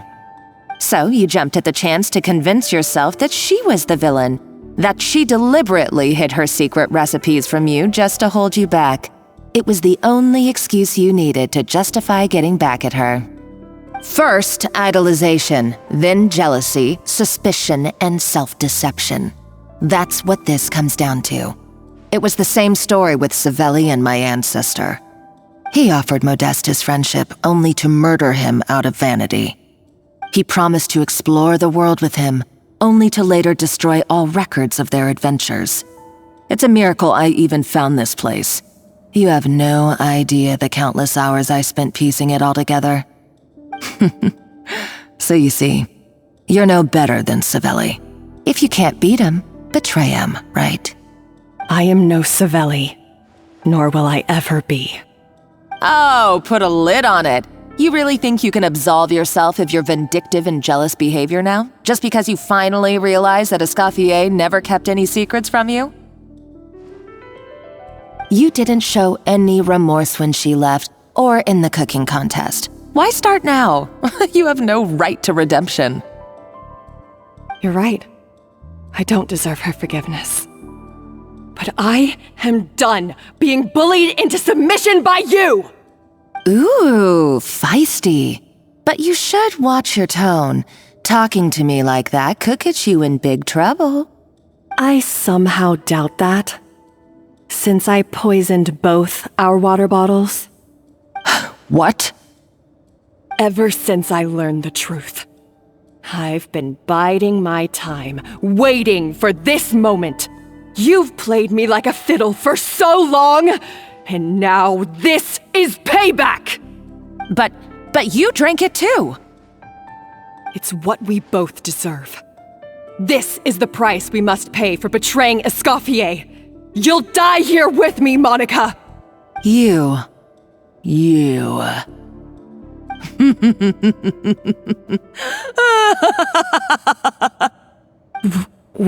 What's so funny? Oh, you're too much. I thought I'd play along for a bit just to amuse myself. You gave a very rousing performance. I saw your dumb plan a mile off. There's no poison in these bottles, just clean, fresh water. No. Revenge is a dish best served cold, you know? Did you really think your half-baked plot would fool me? You're a lousy chef, and you make a lousy villain, too. A complete waste of space. No wonder you never amounted to anything. Everything I ever did was a failure. And now, I failed again, for the last time. Hey, why don't you try your hand at being a comedian in your next life? You got a good laugh out of me. But now the show's over. You should have just done like I asked, Savannah. All I wanted you to do was scout the ruins for me. But you had your chance, and now it's time to say goodbye. Stop right there! Let her go, Monica! We've got you surrounded! Escoffier? Ugh, looks like I'll have to keep you around for a little longer. You can't! Stay back if you want her alive! Escoffier and the Traveler. I can't take you both on in combat, but if you so much as flinch, I can end Savannah's life in a heartbeat. Monica, what are you hoping to achieve by this? You're about to commit murder, and for what? A recipe? A recipe? You chefs are all blinded by your myopic focus on kitchen affairs. Well, some of us actually have bigger fish to fry. Modeste had a secret.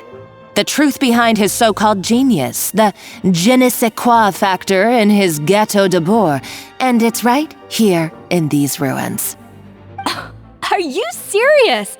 You're here because of a Gâteau de Bourg obsession? You've gone completely mad! I couldn't care less about the cake itself. No, the real treasure is the secret ingredient that Modeste sourced from these ruins. He and Savelli were fools. A priceless treasure of Remoria in the palms of their hands, and they thought, ooh, this would go great in our cake mix. We're talking about a powerful stimulant that also sharpens the senses. That's no cooking ingredient. It's a groundbreaking drug. That's right, I've done my research. It was a drug that Remoria developed for their war machine. I could make a killing by selling it to the treasure hoarders or the Fatui. Will you listen to yourself? You're completely delusional. My eyes are wide open. Just wait till I get my hands on this treasure. You'll see what a fool you've been.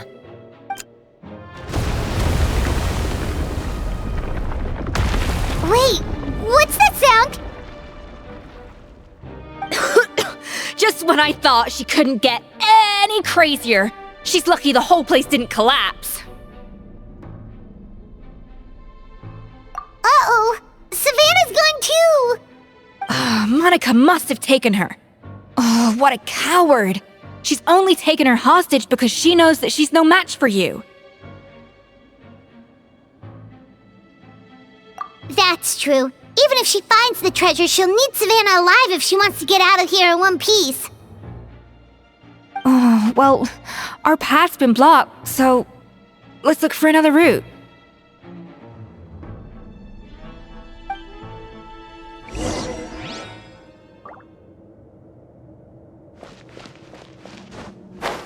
The water looks pretty deep here. Maybe it leads somewhere.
They were probably awakened by the explosion just now. Alright, Knife Skills 101. Time for some rough chopping. Burn it down! Emerge, right now.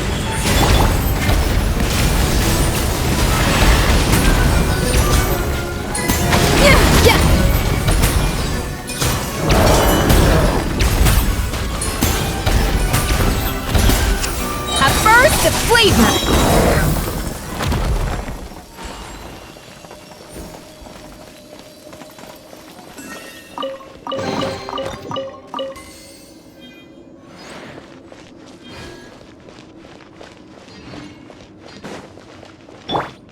Try and stop me!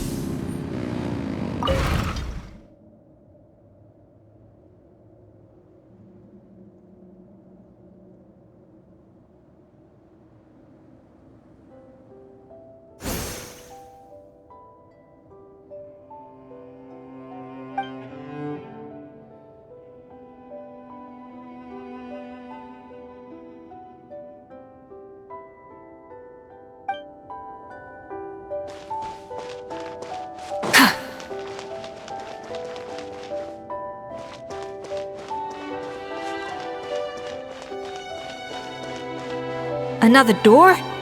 Guess we need to prepare another feast for our guests.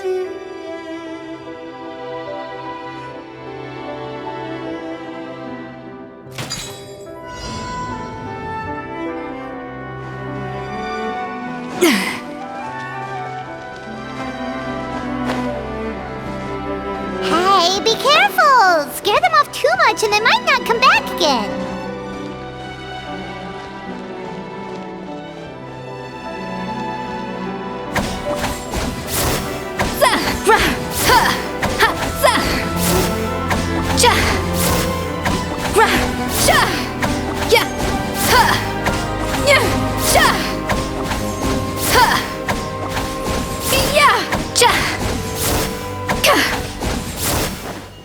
A little amuse-bouche!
It seems to really like the texture of Rome maritime flowers.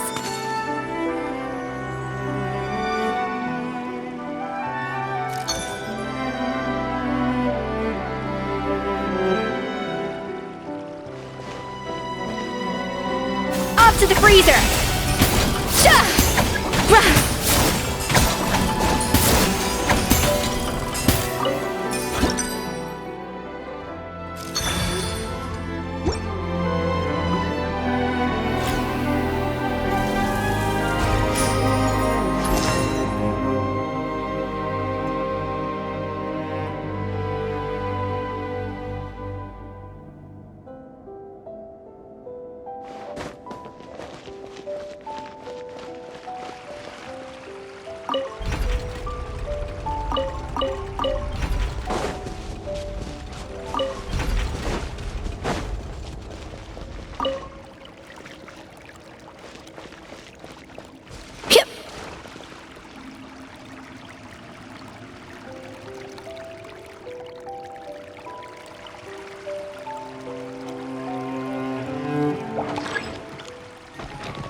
Show no fear.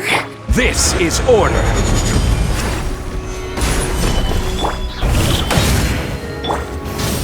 Light up the blazing on out, right here.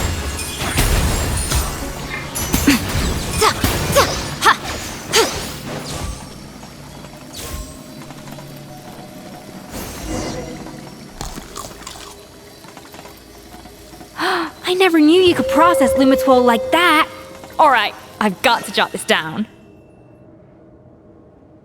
Lumitwols and maritime flowers. This could open the door to a whole new world. Yep, that's literally the plan. Wait, hold on. Which door are you talking about?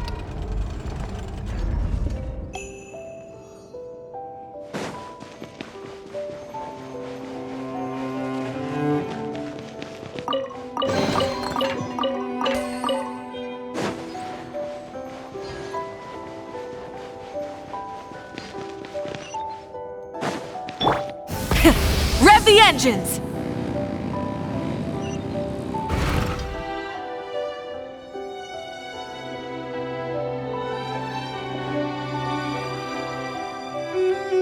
That's strange. These don't look Grimoirian to me. More like last century Fontaine.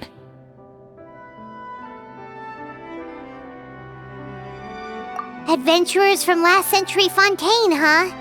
Oh, Modeste and Savelli, do you think they camped here? By the looks of it, this was a one-person camp. They adventured together, but maybe one of them came back alone at a later date. Huh, you really think so? Trust our adventurers' instincts. We're pros at this stuff, just like you're a pro in the kitchen. Okay, well, the Traveler has more adventuring experience overall, but Paimon's definitely a pro rummager from all those treasure chests. Darn it! Paimon was just about to show off her rummaging skills! Huh, no kidding. Are all adventurers so obsessed with journaling? I mean, I guess I take a lot of notes when I'm cooking as well, but I thought that was just me. Anyway, let's find out who was here. It's been years since I've last visited these ruins. It's exactly the way I remember it. This place probably hasn't changed in millennia. Sadly, up above, on dry land, everything has changed. The treasure of Grimoria. That's what we used to call it. Modeste was right about its potential. It turned Gateau de Bourg into a national sensation. Our limited stock of the substance meant that the Gateau could only be produced on a small scale, but this only drove up the popularity all the more. Modeste was right about that too. He predicted all of it.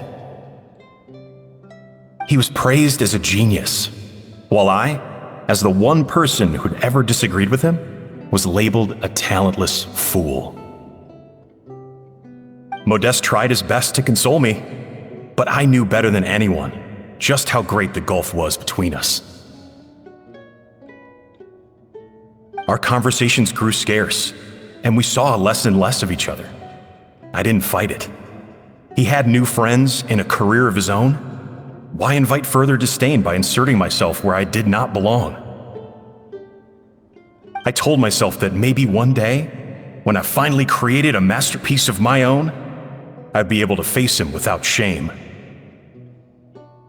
Or maybe one day, when I've put these feelings of self-loathing behind me, I'd be able to ask him with a smile on my face, how about we go on one more adventure, for old time's sake? Unfortunately, that day will never come. So it was Savelli. From the sounds of it, he came back after Modeste had already died. I always thought it was just a legend. But if it's true, then this must be the place where they found their secret ingredient, the birthplace of Gateau de Bourg. In that case, what does that say about the death of Modeste? If it's all true, maybe Savelli really did have something to do with it. The taste of Gateau de Bourg has changed. Modeste was convinced of this, even though everyone swore they couldn't tell. Being the perfectionist that he was, he refused to accept even the slightest flaw in his work. He stopped all sales of the product, locked himself away in the kitchen, and worked day and night, vowing to find out where he had gone wrong. But as he baked and taste tested over and over again, he found he only strayed further and further from the original taste. It was only when he was sipping on coffee one day and realized he could not taste the bitterness that the truth finally dawned on him. What had changed was not the gâteau, but his sense of taste. The treasure of Remoria stimulates the senses, taste included, and invigorates the spirit. In the short term, it offers people the ultimate gourmet experience, but in the long term, it dulls their senses entirely. In hindsight, it made perfect sense. After all, why would a culture that sought liberation from the constraints of their bodies care for the loss of their senses? But we realized it too late. We were just too late. Over the course of his many culinary experiments, Modeste exhausted the remaining supply of the treasure of Remoria. He consumed it all himself. The finest culinary talent of his generation now faced a future in which he would never be able to taste anything ever again. Finally, in despair, he took his own life. And because we had become estranged, I could not be there to stop him, to offer some words of comfort, or even to say goodbye. Yet despite everything, he sent me his final letter. The treasure of Remoria? Guess Monica was really onto something. It really was a kind of drug. So, Modeste chose to end his own life. Then, why all the rumors that Savelli murdered him? Also, neither the Codex nor any other contemporary records make any mention of the treasure of Remoria. It's almost as if someone deliberately erased it from history. Modeste told me everything in his final letter. His was a tale of how even a genius could fail, and how much more devastating it is when it happens. Did he hope I would gain some personal catharsis from knowing the truth? Or maybe he wished for me to warn the public about the dangers of Gâteau de Bourg, proving that I had been right all along. But if the public ever learned how Modeste's greatest triumph became his undoing, his fall from grace would be swift and merciless. 1 minute a genius, the next a joke.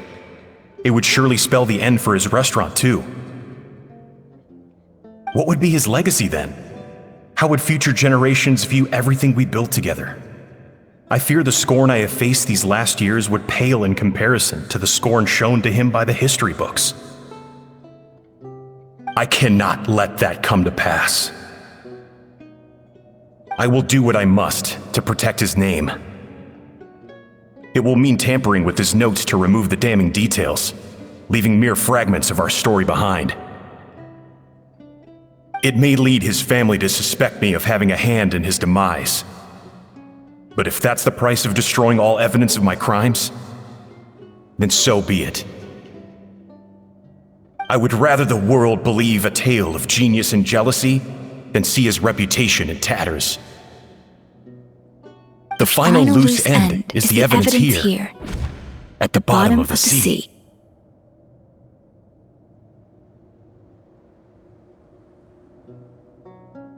Huh? What's wrong? Didn't we say Savannah should be safe for now? So we thought, but if Monica finds out what happened to the treasure, there's no telling what she might do.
with the sun!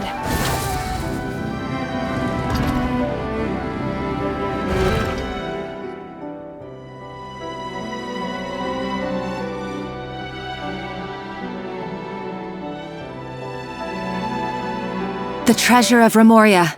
I have found you at last. Savelli, you tried your best to bury the truth, but you underestimated the children of Modeste. Some fragments of his diary escaped your clutches, and we have held on to them for generations. But I have to thank you too, Savannah. Without your help retrieving the codex, and with it the last piece of the puzzle, I may never have found this place.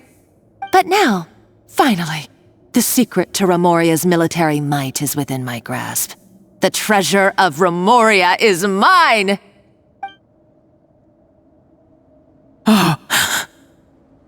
It's empty. It's empty!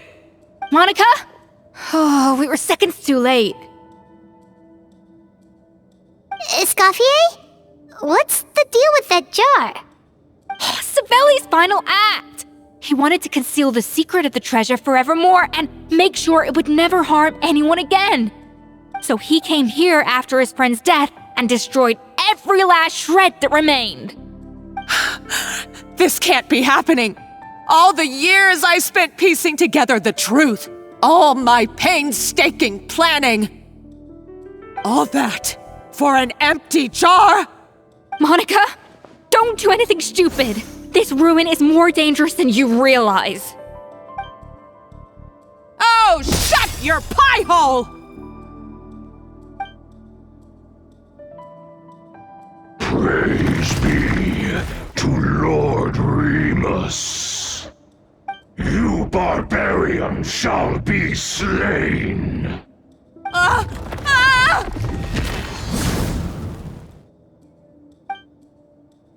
She's a nutcase! A liability to herself and everyone else! Well, now it's up to us to clean up the mess she's made. Take these golems out! Burn it down! Show them. Come on out.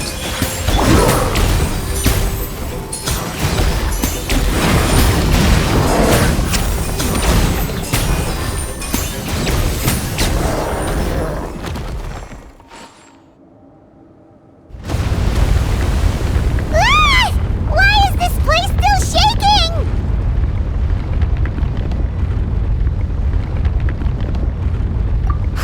Either way, it's all her fault. Enough chit-chat. Let's get out of here, Traveler Escoffier, come on! Okay, I'm coming. Oh, no you don't. If I can't get what I want, neither will any of you. I've got nothing to show for my life's work so far. But if I can take another so-called genius down with me in my final moment, then it was all worth it. You're a psycho!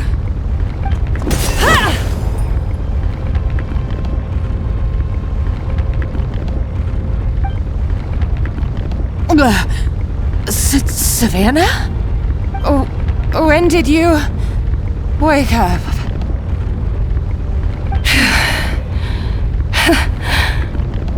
I may be a lousy chef, but it looks like I'm not a complete waste of space.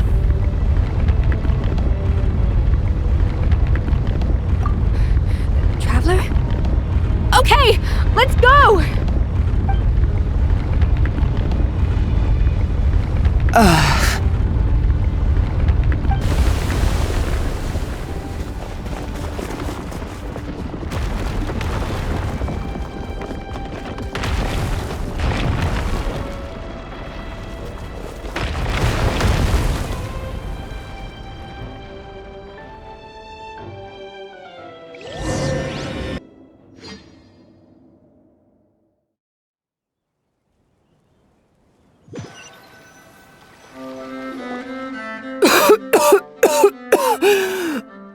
Escoffier!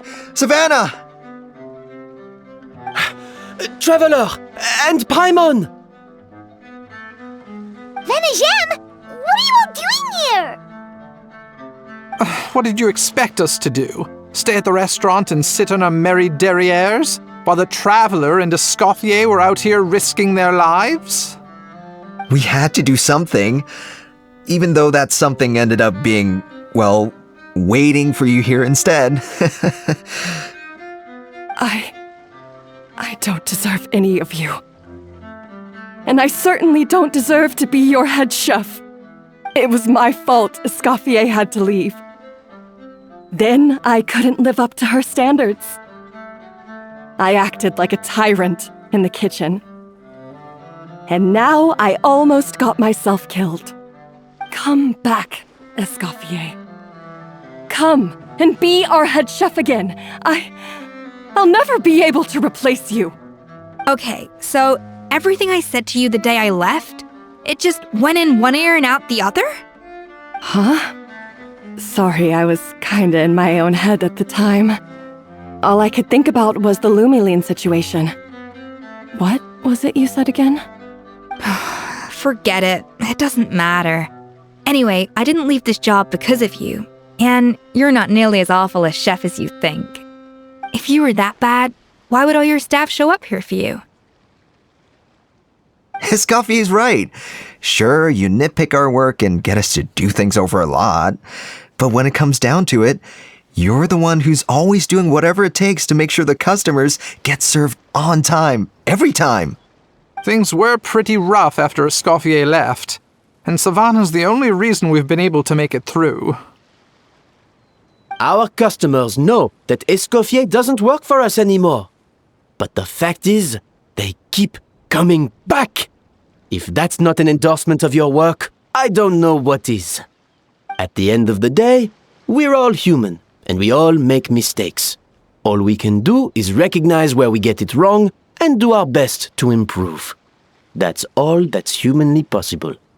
No, I get what you're saying, but what I did to Firmin and to Escoffier, it's unforgivable. Well, about that, there's someone else here to see you, Chef. It's been a while, Chef Savannah. Firmin? I'm so sorry. I put far too much pressure on you. And the way I stubbornly refused to go and see you after you fell ill. There's no excuse. But I'm too late, aren't I? The damage is done. I heard that you can't even hold a kitchen knife anymore. Actually, I think I'm going to be just fine. Huh? We thought Firmin's problem was purely psychological in nature. But after the threat letter came to light, it got Firmin thinking. And then he remembered the tea that Monica used to give him every night. And as it turns out, she was lacing it with Lumiline the whole time. No way! Doesn't that cause nerve damage? It can.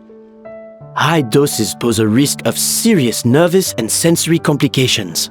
But if you calculate the dosage carefully, you can control the extent of its effects. A small dose might simply make a person more emotional, whether that means more fragile or more hot-tempered. No wonder it seemed like you'd lost your edge. I asked my friends at the Fontaine Research Institute about it. They said that with the low dose I was taking, the risks are pretty small. They also fixed me up with some meds and said I should recover in no time.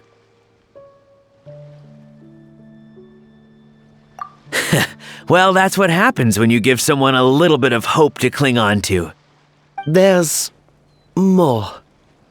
We believe that Firmin was likely not Monica's only victim. You mean she poisoned me too? Oh, so that's why Savannah's been so irritable this whole time! Let's not be too quick to blame everything on the Lumiline. That stuff can only amplify what's already there. So tasty food will seem like the most delicious thing in the world, while food you don't particularly care for will become utterly revolting. So you better make sure you reflect on your behavior and apologize to every single person you've wronged. I will. I'm sorry. There's still one question that's really bugging me. Why is it that no matter what I do, my Gâteau de Bourg never tastes the same as yours? Is it just... is it because you're a genius and I'm not? It's because the heating element in your oven is broken, you silly goose. What? Huh?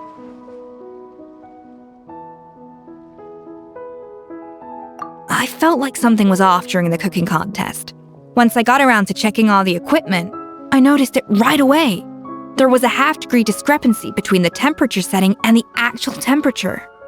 All the ovens in the whole kitchen had the same problem, which confused me at the time, but by this point, it's pretty obvious that Monica must have tampered with them. I would have figured it out the day of the bake-off, since the issue affected both our teams. But of course, Monica sabotaged mine so that could never happen. No. I spent so long trying to find out where I was going wrong, and then you pinpoint the problem in just one night? It all comes back to one simple, undeniable truth. You're a genius, and I'm just plain old Savannah.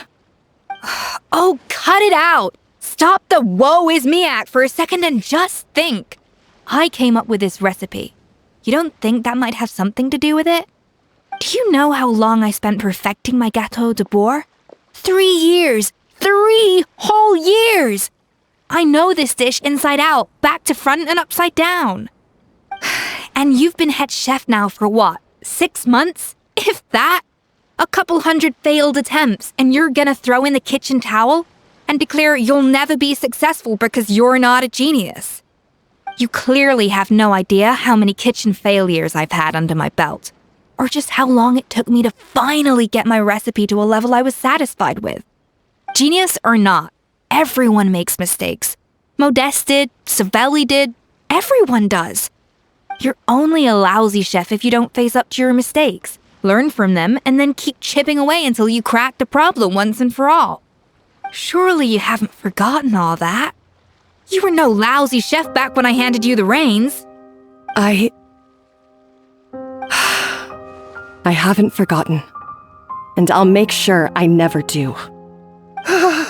That's our head chef. Ha ha! Sounds like we won't need another changing of the guard in the Hôtel de Bord kitchen anytime soon. Huzzah! Aw, what a perfect ending to a crazy journey. Look how happy everyone is. So you got your mojo back now? Yeah. Thanks to you, Escoffier. In fact, no. Thanks to all of you. Aw, friends again. So nice to see them finally settle their beef. Good. So now that's out of the way. It's time for payback. You cheated in our last bake-off, and I demand a rematch right now. Huh?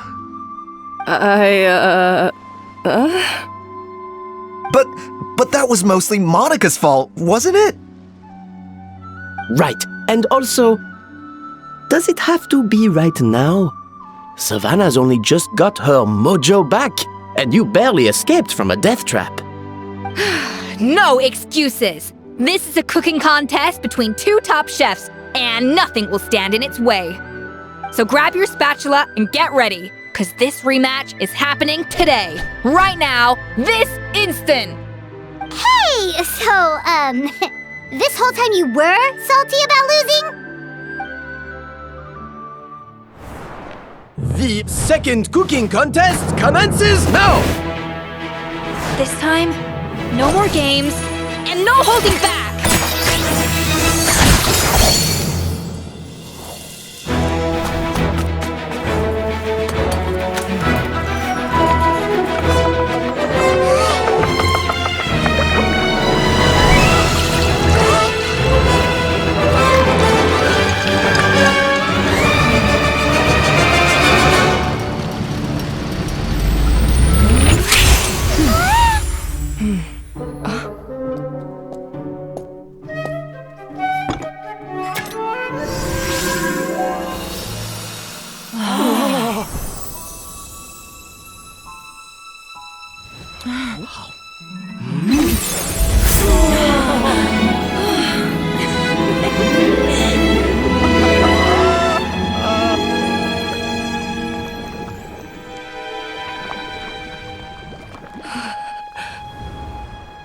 I feel like I don't have the right to be here.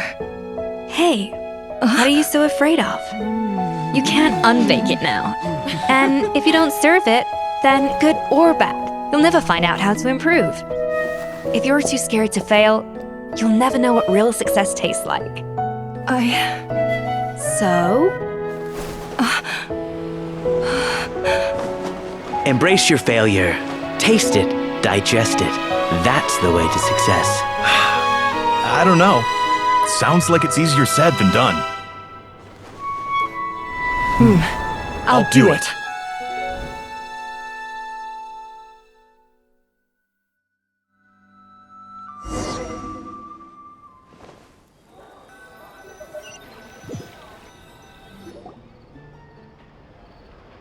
The results are in! A landslide victory for Escoffier! Quite rightly, too. Piece of cake.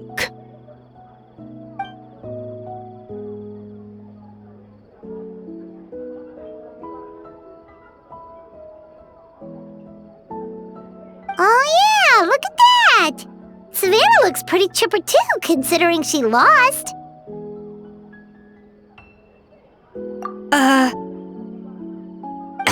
Now, where were we?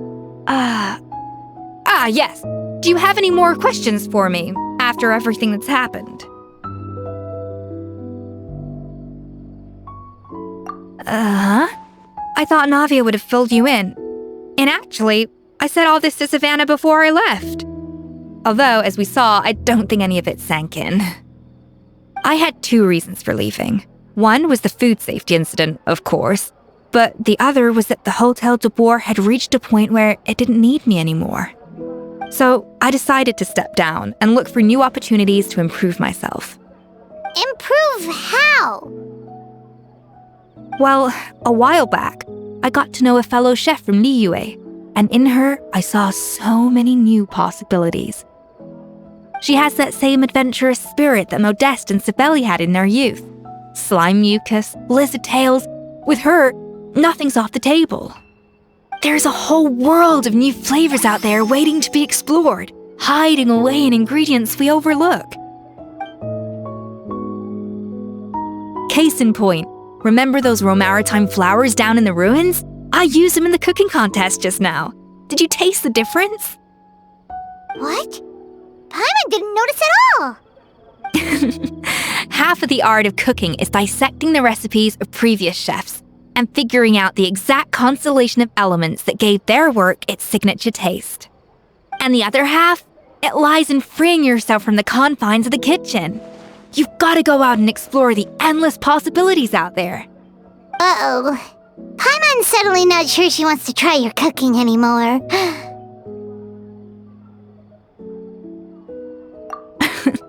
Don't worry, it's not going to be a free-for-all like in Modeste's time. Before I put anything into my food, I'll obviously do my research, make sure it doesn't contain any harmful substances. In the meantime, take this. It's a recipe for Petit Gâteau de Boer revised version. I tweaked it to suit your needs as busy adventurers. Hope you enjoy, and remember, feedback is always welcome. All right! So, do you ever see yourself returning to Hotel de Boer? Oh, of course. I've already promised Vanish M that I'll come back every once in a while to make sure the quality of the food remains at an acceptable level. You know, Paimon's still a little disappointed that we never got to see the treasure of Remoria. Surely Monica wouldn't have gotten drawn in so deeply if it wasn't for all the mystery surrounding the original Gâteau de Boer. She practically dedicated her life to finding the lost pieces of Modeste's diary, then went to all that trouble to infiltrate the Hotel de Boer. And in the end, it was all for nothing. Since you mentioned the treasure, between Modeste's writings and what we saw in those ruins, I think I may have figured out the truth. The so-called treasure of Remoria was most likely a substance that the Remorians extracted from Lumitoiles, better known to us as Lumiline. Huh? So then, why all the hype back in the early days of Gâteau de Boer? Don't forget, it was a very different era. We could barely even refine sugar back then. So desserts were very much in their infancy. In a world of bland food, it's no wonder that the first thing to really excite people's taste buds took the world by storm. And as for the lumoline, it may well have been somewhat valuable in ancient times. But these days, it's just another drug from the Fontaine Research Institute. Even if Savelli hadn't destroyed it all, I doubt it would be worth that much these days.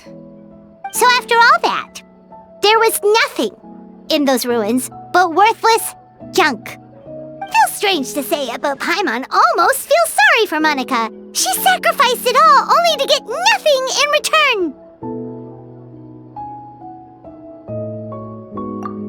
Hey! Huh? Navia? You just got back from that underwater ruin, right? Well, check it out. They ran a special issue. Did you see anything like this down there? Freshly unearthed from the ruins of Rumoria, a magnificent jar thought to be over 1,000 years old. Experts say it has immense artistic and historical value. It could be worth an absolute fortune. Wait, isn't that the jar they used to hold the treasure? If only it was still in one piece. Some butterfingers must have dropped it or something. Ugh, it's such a shame.